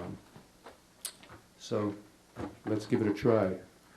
No individual raindrop ever considers itself responsible for the flood. I'd just like to say, Sure, absolutely. many of us know or have known people that fought in World War II and never came home, thousands upon thousands. They could have been your grandfather and great-grandfather. And what I cannot understand in our country today is why we allow a Nazi party and why we allow the Nazi flag to be flown in this country. There's no reason for it. It's not allowed, it's illegal in Germany, and that only adds to this hatred and to the anti-Semitism. I'd say, have the Jewish people suffered enough with having to look at that flag in our country? Is a disgrace. Would anyone else like to comment? Okay, on a motion? Second? Second. All in favor? Aye. Aye. Okay, the next is we are going to recognize Mr. Mike Wentz. He has resigned from the planning board as of December 20th, 2019. Mike, are you here? You're here, okay. We have for you a certificate of appreciation. And if you would like to come up. No, it's okay, you can hang on to that. Okay, so we'll get it to you. Certificate of appreciation presented to Michael D. Wentz, Planning Board member, in grateful recognition of services rendered to the Village of Buchanan, State of New York. The village would like to thank you for your 4 years of service to the Planning Board. Thank you. Okay, and also we'd like to recognize another Planning Board member who resigned on January 12th, 2020, and that's Mr. Jim Samarco. Jim has served the village for many, many years, and unfortunately his health is not allowing him to continue. So, but we thank him for his service to the Village of Buchanan also. All right, Rich, if you would, Aye, right? yes, if you could do. I'd like to make a motion to promote Mr. Tony Santiago to MEO as recommended by Mr. Robert Wheeler. Letter of recommendation is attached as of February 7th, 2020, at an annual salary of $97,387, and the letter goes as, I am recommending that Tony Santiago be promoted to MEO in the Highway Department.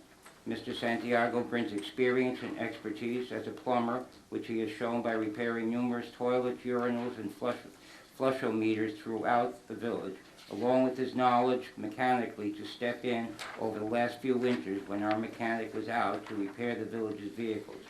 With Mr. Santiago's experience, he will supervise other employees as necessarily use his experience. He will be used as the mechanic in the garage as needed, as well as be able to perform the duties of the water department. Tony has always shown the desire to improve himself and will be a great asset to the highway department. And I'd like to add, I've seen you work, and you're a very, very hard worker, and I think you're a great addition to this village. Thank you. I'd Tell like me to, what's an MEO? I don't Motor know what an equipment MEO operator. is. It's motor equipment operator. Oh, okay, thank you. I'd also like to just state that, now that we've hired the new people, and we pretty much have a full staff in the village now from the highway department. I mean, the activities that these guys, pretty much a full staff, that the activities that these guys are doing, just driving around the village today, I commend all our employees for the hard work that they do. We had the truck out today, we had people doing some weed whacking and some other things down at the entrance to the village. And Tony, for you and your service to the village, this continue on, and congratulations. On a motion? So moved. Second? Second? All in favor? Aye. Aye. I will be abstaining. Thank you. All right, I'd like to make a motion providing $5,000 to Mr. Anthony Conti to perform the required fire inspections as mandated by New York Department of State. On a motion? So moved. Second. On a question? No comment? All in favor? Aye. The next is a motion to authorize the release of a bid to receive proposals for the sludge removal from the Village of Buchanan sewer treatment plant, and that's something we do every year. We go out to bid for sludge removal. On a motion? So moved. Second? All in favor? Aye. All right. I'd like to also make a motion to appoint election inspectors for the March 2020 general village elections. The pay schedule is as following: chairman, $195 a day, inspector, $180 a day, and alternate inspector is $90 a day. On a motion? So moved. Second? All in favor? Aye. Aye. And also to mention to everyone, Election Day this year is on a Wednesday. It's Wednesday, March 18th, the day after St. Patrick's Day. I'd like to make a motion to enter into an agreement with Westchester County for the use of voting machines. This is something we do every year when we need to use the voting machines. On a motion? So moved. Second? Second. All in favor? Aye. All right, and I'd like to also make a motion approving the volunteer firefighters that have met the required 50 points for the service award program as provided by the fire department and attached here. Do you think it's appropriate I read the names or not? Not necessary. Okay. No. On a motion? So moved. Second? Second? All in, on a question? Sure. Just give the skinny version explanation of this, please. This is a link to the service award program. Yeah, just on the record, Sure, and we went through this about a year ago when we were discussing this. So it's a link to service award program, that's LoSAP, you'll hear it called. And it's a pension-like program for volunteer firefighters, EMTs, who are able to be awarded certain points for activities. So let's say, you go to 5 meetings, it's 5 points. So it's a point system. When you collect 50, you get credit for the year. In Buchanan, I think it's $20 a month for every year that you make your points. So if you do 30 years, you're getting $600 a month if you make your points every year. And so this program was originally adopted, I think, in 1991, sponsored by the village. You fund it. And so every year, the fire department will certify to you, your board, that these individuals have made their points. And they tell you, if you look at it, they'll give you the categories. I checked that, I just looked through it quickly. The categories are exactly what was adopted and what's statutorily correct. And so you will now approve it or certify the list, and I think then it'll get hung up for 30 days. It'll get posted, which is sort of a time for the volunteer folks to say, hey, why am I not on that? And appeal and say, I think I had a few more drills, or I had a few more parades, or wherever. And after that time, this gets certified, and those individuals will earn that sort of pension and the like. cutoff is 50. 50 points Minimum, yeah, in order to get the credit for that year. correct. Yeah. But you'll see on some of these, you know, Yeah, some of them don't have 102, you 150, didn't need that but many? people that got 4 hours or, 1 hour. They haven't made are the not- points. They don't get a point for that. Correct. And they're aware of how to make the points. I mean, I And those I would points then think, don't apply to the next year. no, It's it's every year. counted separately every year. Yep. And this costs the village roughly 60,000 a year? Correct. And that's Nice. Yeah, that 60,000 is based on actuary a calculation of how many volunteers you have, the age group, stuff like that. So it's about 60,000 a year. It can go up, go down, depending on how many people make their points on a yearly basis. And is that included in what we pay the fire department, or is that a separate? No, that's a separate line. It's a separate line. Thank you. And Stephanie and Marcus, I would really like to thank you for all the work you have put on this, and really for seeing the breakdown of this. It's appreciated. And I also want to thank Bob and the volunteers. There's a new process for them. They were very cooperative. Bob and I had a couple of meetings regarding this, and they were fantastic going through the process. They understood that this has to be done. They worked hard to get the list together, and I think that everything I asked them to do, they did without a question, so they were fantastic. All right, good, thank you. On a motion, did I do that part? You I did, yes. Second, We did that too. all in favor? Thank you. Aye. Got me off track. Okay, Marcus, would you like to do the next, announce the new email notice for residents on the website? Sure, please? try to get more information out to the general public. On our homepage on the website, you'll see a section on the left-hand side for email notifications. So what we try to do is you can sign in email address, and what we do is you can sign up for like the agendas for the village board meeting, planning board, zoning board meeting. So even though it's posted on the village's website, trying to get more transparency and everybody to know. I had it in other municipalities. So what's great about it, it's a free service. It's called MailChimp. Chimp, like a monkey, chimp. So it's free service and the cost isn't anything. People sign up, they'll get an email, and they can still check the website, and they can sign up as well. So I think it's great. I'm also working on a more interactive calendar. I've been working with Cindy, with our web designer, to be more interactive calendar as well. So right now it's a PDF that's on the website. So if something's canceled, not only will you get an email separately, we'll also update the website that way, so you can see what changes are. And there'll also be a link to the agendas, and you can see everything on the calendar as well. So I'm trying to bring our system a little bit more up to speed of what other municipalities have. So that's one aspect. I think we have, the last time I checked, we have about 15 or 16 people signed up, so hopefully more people can sign up. Also, I want to make sure that people understand that Code Red is a totally separate system, and Code Red is for emergency purposes only. For example, it's a water main break or a gas main break or an accident, that'd be Code Red. That you have to sign up for as well. You can sign up for that on our website as well.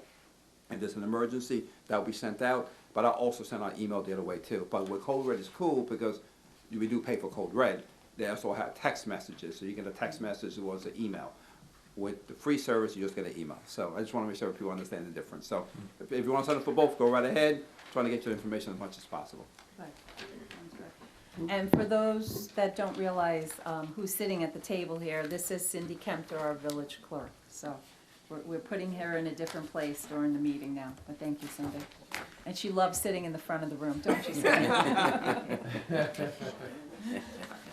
Nick, did you have a comment on the email? Yeah, we did, about 5 years ago, we had done something to get an email list for notifications, and we did compile, well, Kevin did compile about, 100 or 200 people, but I don't think, and it was pretty, for notifications, I'm guessing that doesn't exist anymore. That's correct. Unless there's some way, yeah, okay. Back to square one. Yes. So is there some way, we put it in the newsletter, is there some way, I don't know, election day downstairs to put a table for, not that 2,200 people vote here, but We could put a little, like a notice on it, that we maybe put it. by the elevator to Yeah, sign we up put a for notice and both? see what the website looks like and how. I'm trying to think what else. I don't know how else to, we put it in the newsletter, we talk about it here, put it on Facebook, so. Hopefully people on Facebook will sign up for it. And that's the other thing, we do Facebook too, so hopefully that's a whole bunch of ways you can get the information. Okay, information from officers and department, Justice Court reports for December 2019. One is 2074, the other is 2843, received and filed. Police report, December 2019, just a few highlights. There were total calls of 145, moving summonses 43, parking summonses 31, received and filed. Attorney's report. Stephanie, do you have anything for us tonight? I do, but I'll need an executive session. Okay, Please. so we'll make a motion to go into exec after we close the meeting, after. Administrator's report. Not much, but Cindy got the tentative tax roll, assessment roll out there, so it's out there. And she wears a lot of hats, so that's out there right now, so people can look at their assessments. Have any questions, call the office, and agreements. And remember the date on the agreements tonight? It's not. Can you remember? It's the day after President's Day. The 18th? Tuesday, 18th. the 18th? The Tuesday, Okay. 18th. That'll be agreements night. And what are the hours on that? 4 to 8. 4 to 8. Okay, good, thank you. All right, good. Anything else, Marcus? No, that's it. Okay, I just have a few things tonight. One of the things, I know we've had a lot of questions about the clock at the Circle. Yes, we realize the time is not right on that. So the company will be out the week of February 17th to repair that. So it's not next week, it's the week after. We had a citizens advisory panel on January 15th here at Village Hall. It was very well attended. Holtec came in to do a presentation on the post-shutdown decommissioning activities report. Say that 5 times fast. So the report, the PSDAR. They did a review of it, and I know some people were very upset because the person that came to do the presentation but did not answer all the questions that were there. But that's not what that person was supposed to do. That person was supposed to come and do a presentation. There were supposed to be comments after that. Yes, we were accepting questions, but what we're doing is, as we go along, there'll be several more meetings this year and going forward. So the meetings will be very, there'll be separate meetings talking about the financials on the plant, the fund. There'll be a meeting about, I know the NRC will be at a few of them. There'll also be a meeting about the spent fuel cast, so those are going to be more detailed information with the people that need to be there to explain in detail further. So I don't want anyone to get all upset that their questions weren't all answered. They will be going forward. What our concern is the slow, thorough decommissioning of this plant, and safety is our priority. So let's all keep that in mind. This is the beginning of a long process, so we all need to stay calm. I think that's the best, because if we're going to feed into hysteria, it's going to make the process even tougher. So, also last Thursday was the New York State Task Force meeting. The discussion was around the cessation fund. They discussed how it would be funded, because going before this, it was tax money that funded the cessation fund, but now they have another mechanism to fund it. So there was a discussion on that. There was also Nita Lowy's rep, Pat Keegan, spoke about the different things that the Congresswoman is working on. Of course, you've all heard of the Stranded Act, but there's also $15 million that she did put in for funding for the nuclear power plants that have closed, and it's really it's for like infrastructure, but all the details aren't out there yet. It's more economic development, but Pat did not have all the details yet. So if we're eligible for that, we certainly will be going after that money. So that was a pretty interesting meeting. There's a lot of information coming out. So going forward, this is a tough year for us, and a lot of challenges, but then again, you know, there's a lot of opportunities ahead too, so. Thank you, and I will start, Trustee Jackson, what do you have for us tonight? Well, I stated in the workshop and wanted to just reiterate, I was in the supermarket the other day and ran into one of our residents, and you know, my involvement with the Historical Society, not only here in Buchanan but around the region. And there was a suggestion that we use the pavilion to stage some sort of Revolutionary War exposition that we could show to our local children as well as some adults. And I mentioned this in the workshop, and we will be pursuing that, the Historical Society Committee, to try and make that happen going forward. So it's always good to not only remember our history, but also be able to pass it on. So, you know, we'll be working on that going forward. Great, thank you, Dwayne. Trustee Jackson. Trustee Funchin, please. I really don't have too much. I was at the same advisory panel as the mayor here was, and I think it went well. I just, a lot of our questions kind of get sidestepped. That bothers me a little. I asked a question of Entergy, because they said at one point when number one closed down, that the spent fuel was moved.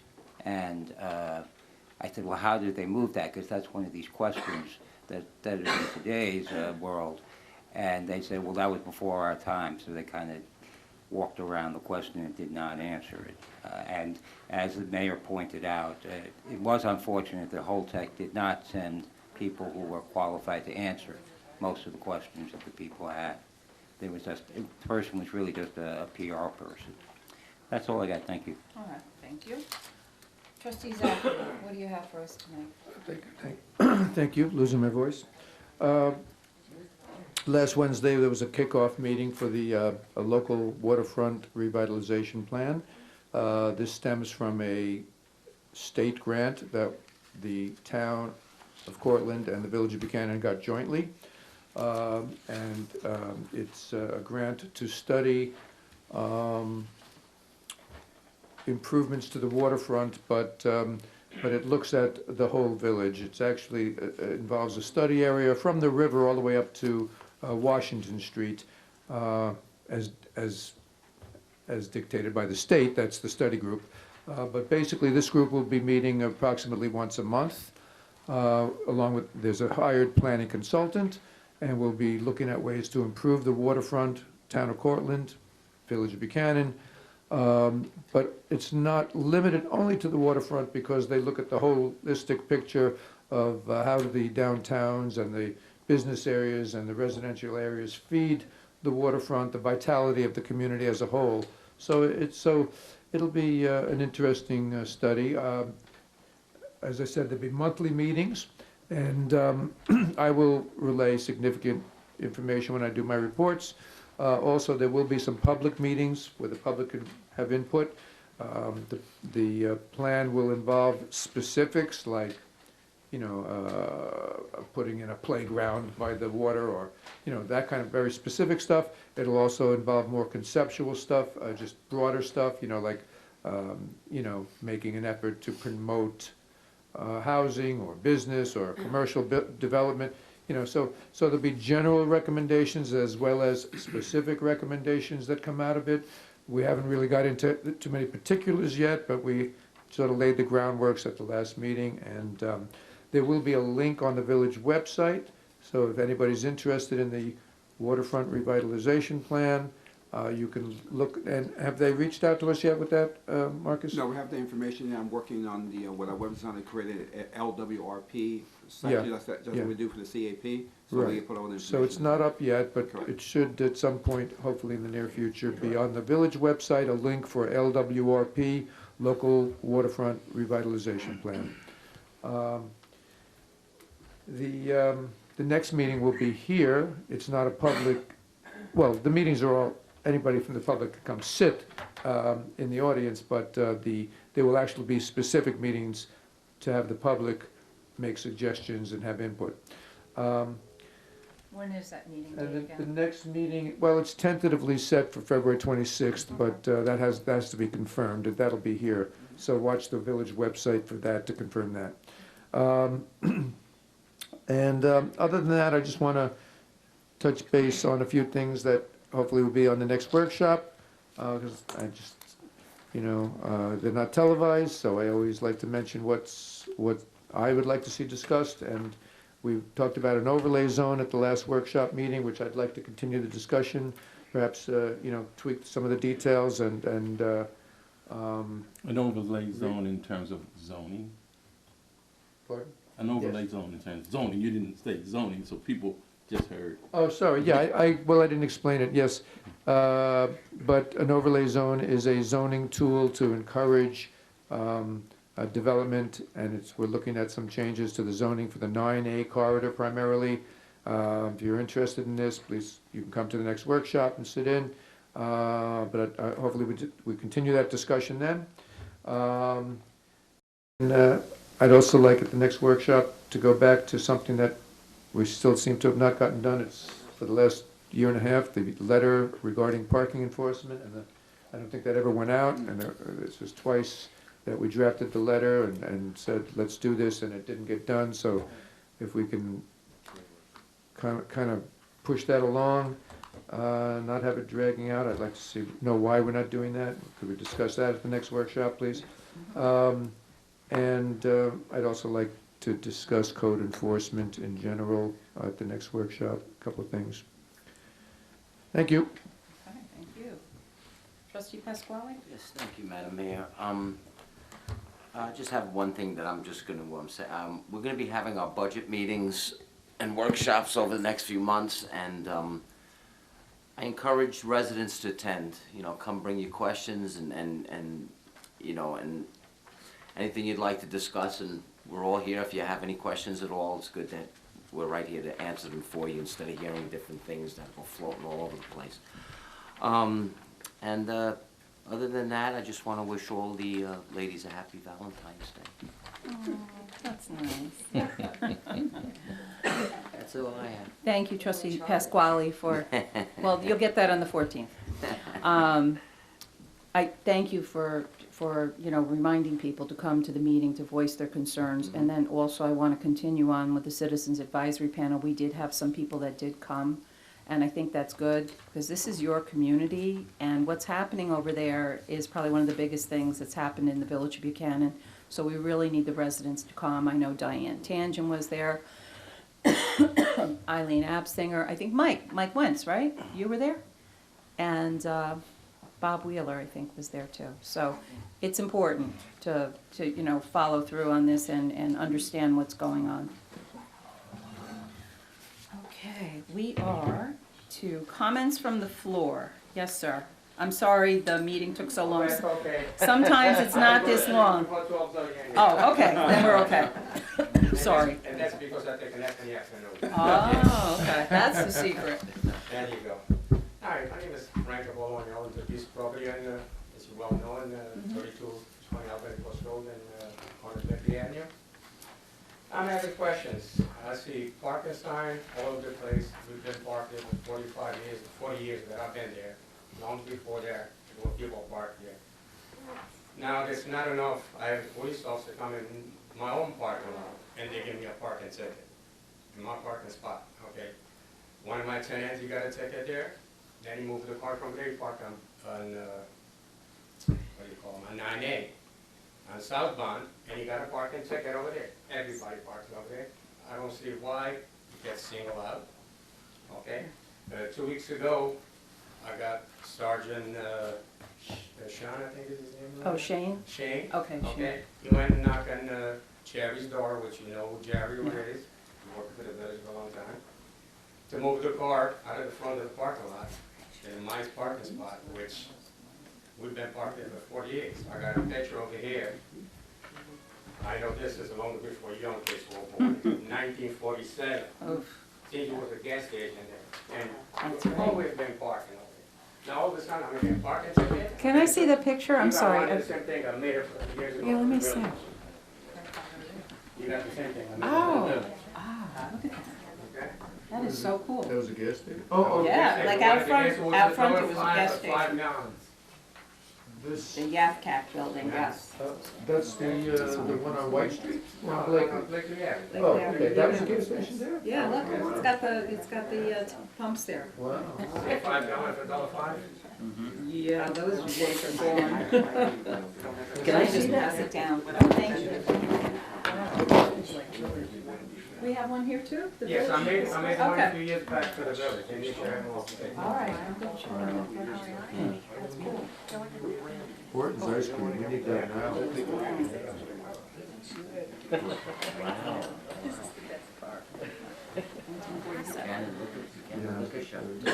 That's always a good thing. So, So now, here's my question, what's going on, and what are we doing? okay, We already, there's a couple of things going on. The state is gonna be repaving and redoing a crosswalk. okay, The village is applying for some grant money to improve the sidewalk coming around from Blakely around 9A. And I'm gonna suggest that, well, we already had this discussion a few years back, probably. Sean probably can tell you better than me, he was the mayor at that time, the one they wanted to put a sidewalk at that time, then, it was what, 8, 10 years ago? 2012, I believe it was. All right. And a public hearing voted it down. At that time, we don't have no parking. yeah, I don't have no parking, it's commercial property, deli's supposed to be there, I had a deli for 38 years, okay? I only have 2 minutes parking on the front of it. And the park where I normally park there for me to go to work in the morning. Now they're telling me I cannot even go to work, because I don't have a place to park. Now, when it comes to the sidewalk on the back, that they want to put on Blakely Ave, I mean on 9A, okay, that's gonna take more parking spot that the people have, me, the house next door, and everybody else. We don't have a parking off already now for the people that live in there. If we have a party, you have anybody comes to visit, I don't know, we have to put a parking spot on top of the roof? I don't know. I really don't know. well, how much, You know, we've been parked across the street, even when I was open, I sold the deli 2 years ago. But I was there for 38 years. You know, we always parked across the street, we never had any problem. Now I see parking signs all over the place. What's the purpose? What's the reason? They tried to squeeze me out, they just tried to throw me out. are those new, those I mean, the 15-minute parking signs? That's how the way Are they new? they're gonna raise the revenue if you can, by No, squeeze no. the neck out of the people? No. I don't understand. So are you, let's go back to the 15-minute signs. Those are That's these two on spots Blakely on Avenue? Blakely On Avenue, Blakely yes. Avenue, It's okay. only 2 spots, 15 Okay. minutes place. Okay, The only 2, right outside on Blakely These there. 2 spots Okay. here. okay? Okay, At the What's same the- time, so, How do those, I what? think- why are those Blakely Avenue's 15 got another 3 parking spot. Hardly anybody uses it further up. They made it over there, but can do nothing for me. They're trying to take away whatever I can do for 39 years, 38 years. I thought the 15 minutes helped you No, no, I'm and you not had talking to. about there. There is When you're- okay. I'm talking about across the street, which is Across the only street, the problem. okay. So what had happened with that, I know we had some complaints from people because there were like 4 to 5 cars parked there and people thought that it looked terrible. Okay. But the biggest thing was the safety on that because that is village property. I understand. And the problem was you had like a truck there, Not me. well, whoever parked You there. gotta look at the apple Okay. where it is. Take that apple from the basket, throw that out. Don't throw the whole Okay, basket. so I'm saying there were cars, 4 to 5 cars parked there. One was a lot of times a truck. No, never mind. And then the truck would be I know, I saw the blocking, truck. you know what I mean? Yeah, so you know what I mean, but there were other Yeah. cars, there were 3 other cars That's there, why so they're now coming there was a sight distance thing and there were concerns that people coming around to go on Blakely That's the Avenue. comment that I'm trying to make. Yeah, When you okay. have a bed apple in a basket, you don't ditch the whole basket. Mhm. Okay, go after the bed apple. But that's, oh, I understand that, but that's village property also, so, you know, that's, But it was in a other way, other safety issue. circumstances, other people have been accommodated through the village problem, through the village property. I'm the only one that can get nothing. Whatever I got, I'm not even, you know what I'm saying, that's a Yeah. village property, I understand. But I'm not bothering nobody by parking there for the people park at 10 minutes, 15 minutes when the deli was open. Or even 5 minutes just to come in and Get breakfast in the morning. Mm-hmm.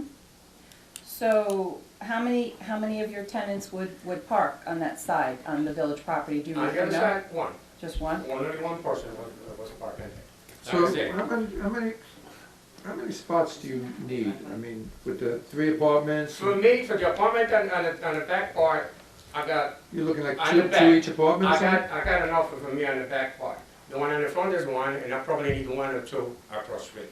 That's all I need. So aside from what you can fit in the back, you need another Right. about 2 more or something like that? Because right now, everybody You will have do. one spot in the front where you could pull in, that's Right. not the one where you, not in front of the store, the one on the Well, I side? got 2 in the front. The one that comes from Blickley Avenue, and Yeah. one that goes in from a 9A. Yeah, the one from 9A, I think that's a legal spot there, isn't it? You could pull in and be off the shoulder, right?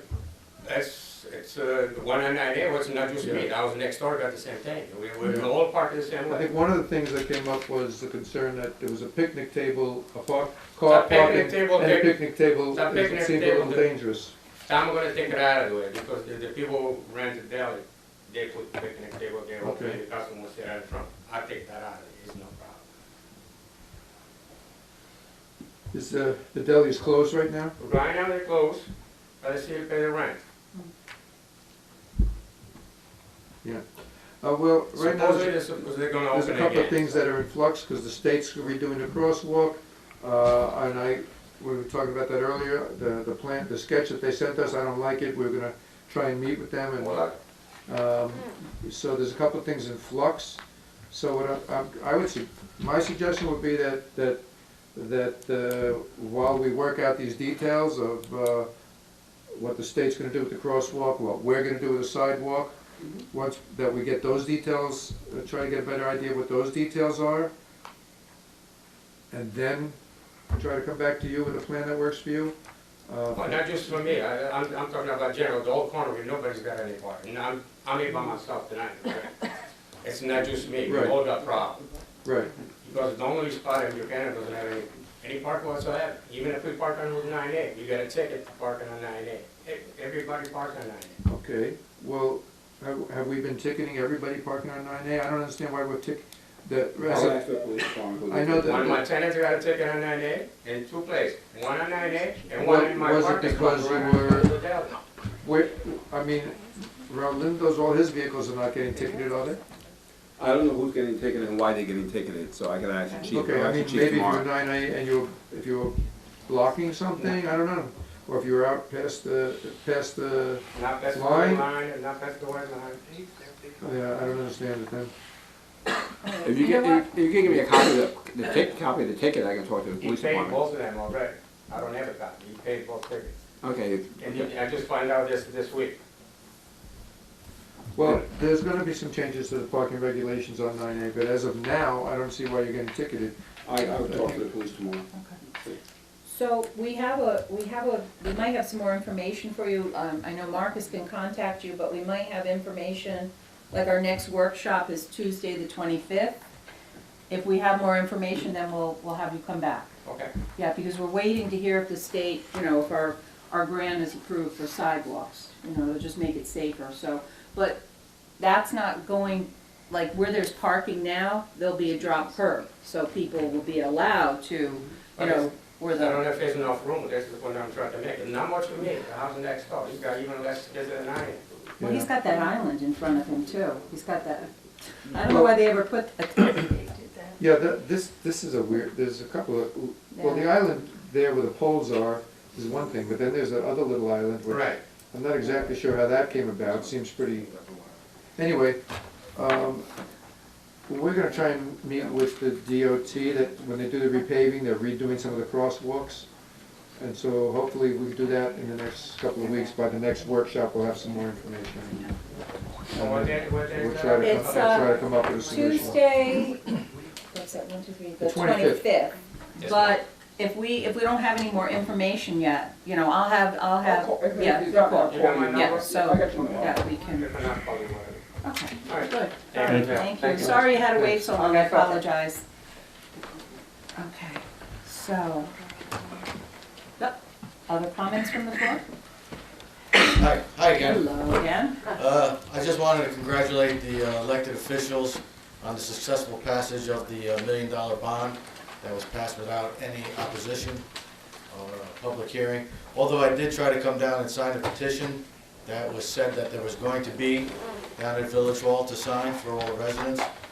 I came down and there wasn't a petition. And I asked Cindy, and Cindy said that the bond company didn't send one, and that she went and asked Marcus, and they said that they were going to call the bond company to get the petition issued, and that maybe I should come back later on. So I came back about 4 or 5 hours later, and I was told that not only is there not a petition, that there would not be a petition available, that if I wanted to challenge the bond, that I was to do my own research through the Board of Elections, and that the village employees have been instructed not to assist me in any way. So I did try to contact the Board of Elections. Unfortunately, the woman who handles bonds was on vacation that day. So after three or 4 days and about 8 phone calls, I finally did get to talk to somebody. The person I talked to said there's no reason to be at the Board of Elections, that the bond issues are handled by the village, that the village would be the one to give you all the information for the permissive referendum. And Marcus did give me a call the next day and said that he had given me some incorrect information about the number of people. There's 3 different laws that govern permissive referendums. One's a state one, one's a county law, and one's a village law. I should have remembered that from one of the permissive referendums that I had requested that got voted down. But the one that we were referencing, the 5% of the last election, was a county law. The county law was 5% of the people that voted in the last gubernatorial election, which was the rules that I was going under, which I believe that you were going under. The state law is 100 people or 10% of a gubernatorial election, and the village law is 20% of the electorate. So, you know, it would have been nice to be able to have that information beforehand, and I was just wondering who gave the instructions to the office staff not to assist members of the public in permissive referendum. Sean, I can always tell you, our office staff is phenomenal. Cindy. I understand that. I agree. That's why I found it somewhat Sharon, they're out of always place. helpful to everyone. No, I understand. It's like you're not different. I'm sorry, you're special, but you're not different. Listen, I understand that I'm not different. I know I'm not Yeah, special. so- However, there's only 2 people in the village that directs the workforce, the mayor and the administrator. Going under the previous interpretation of the 5%, it would have been very easy for me to get 10 signatures. Virtually impossible to get 200. So what I had postulated in my head, whether it's true or not, that there was a fear that I would be able to block it very easily, and that maybe a little more research was done on the actual legalities if I was to block it, and maybe that's when Marcus looked at the law and said, hey, it's 20% or 200. This is all speculation on my part, and I found it very odd to get that response. So are you saying what I was told was not true? That I wasn't told that there was no assistance to be given me? No, yeah, we went to bond council because when we talked about the 5%, I wasn't sure either, so I went to bond council, and he said on the village law that it's 20%. That's why I called you right away to let you know that. And then when you came in, Cindy asked the same question, and we asked bond council, he said, it's really up to, and again, I'm getting this from the bond council, I'm not a lawyer, but he said, it's up to the individual resident who wants to sign the petition to go out, and you can Google it, village law, and there's a sample petition right on Google that you can look up, and you can fill out the petition yourself and do it that way. I'm taking advantage from legal counsel at that point. That's why what Cindy was told, that we can't help you, but you can look it up. You can look it up on the internet. You could have helped me. The bond council told you didn't have to, and you chose not to. It's not a law to tell somebody how many people you need to sign a petition. Oh, yeah, that's why I told you it's 20%. Yeah. I told you right away it's 20%. I just have to pipe in here. I think what Sean is probably referencing is we had a few permissive referendums when you were mayor. Absolutely. And we did provide sample petitions. We did assist the public in any way, shape, or form that We they did. asked. But I think what happened here, because I actually got involved later when I heard we weren't doing that, and asked to see bond counsel's email, and I mean, Marcus is correct, Cindy's correct, and I sort of stepped back because you hired bond counsel to deal with this kind of thing.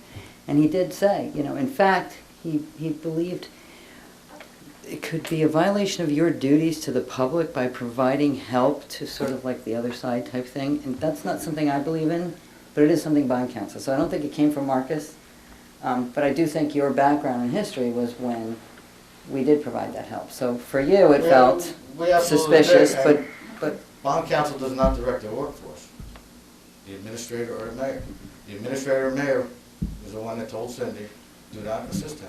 Sean, please. I'm I just did telling you. not tell them that. Okay. Let's I'm- not Listen, I'm twist just saying, things these are the up, people, Sean. you and him are the only ones that can direct the workforce. But that's understood. I But understand you that. just pointed at me that it was I either said- me I or said- Marcus. And I'm telling you that I did not do that. Okay. We believe in I customer service Okay. here. And the girls in that office provide phenomenal customer service. I agree 100%. That's why I found it such a strange occurrence, so aberrant, that there might have been something other that was being considered. No, not at all. The other thing I wanted to bring up, I'm going to suggest to the village board to pass legislation to disband the planning board. Over the past 2 or 3 years, we have had very minimal, a number of people coming to the planning board.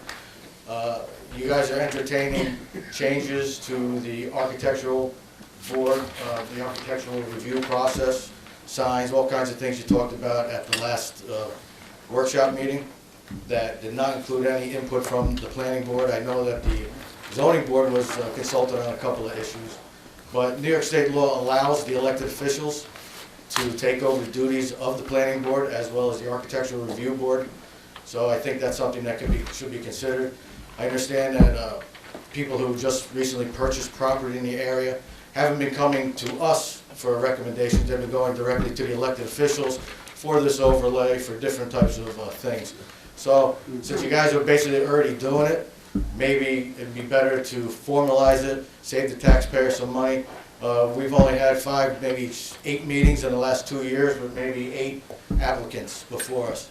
When we give the instructions on what to do, the people find the rules too arduous and they go and do it anyway. So, maybe we should just admit that the process is a failure and you guys take it over. And the other aspect of it, another thing when you're talking about developments, there are a lot of illegal developments that are going on around here.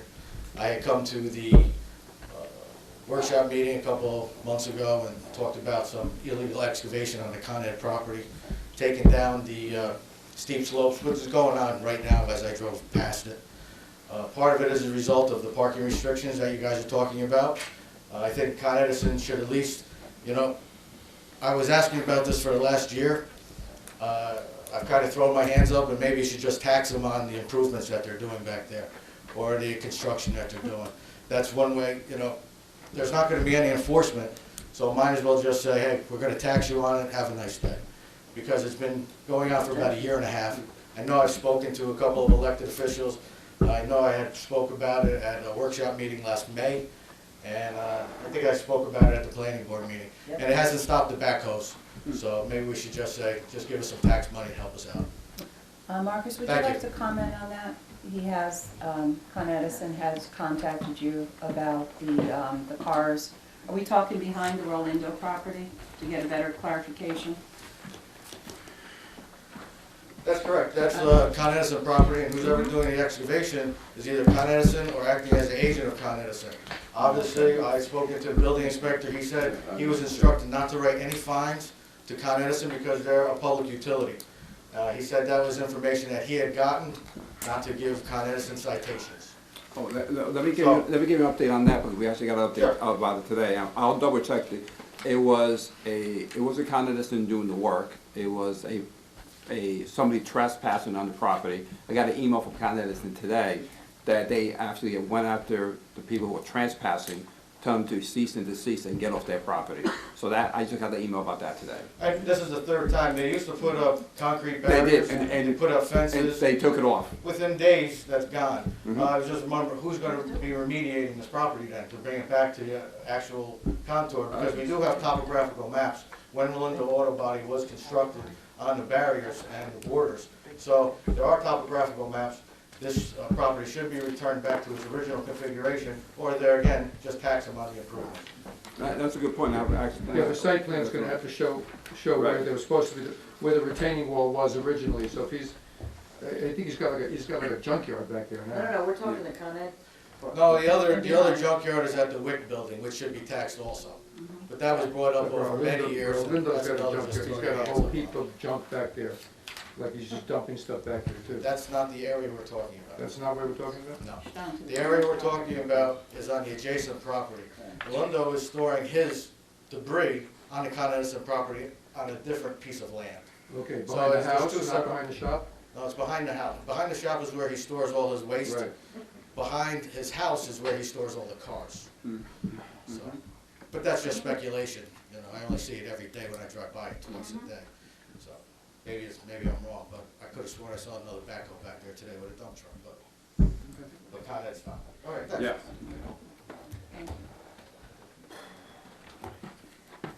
All right, I'd like to make a motion to go into executive session to discuss the pilot. So moved. Second. Second. All in favor? Aye. Thank you and have a great weekend and day.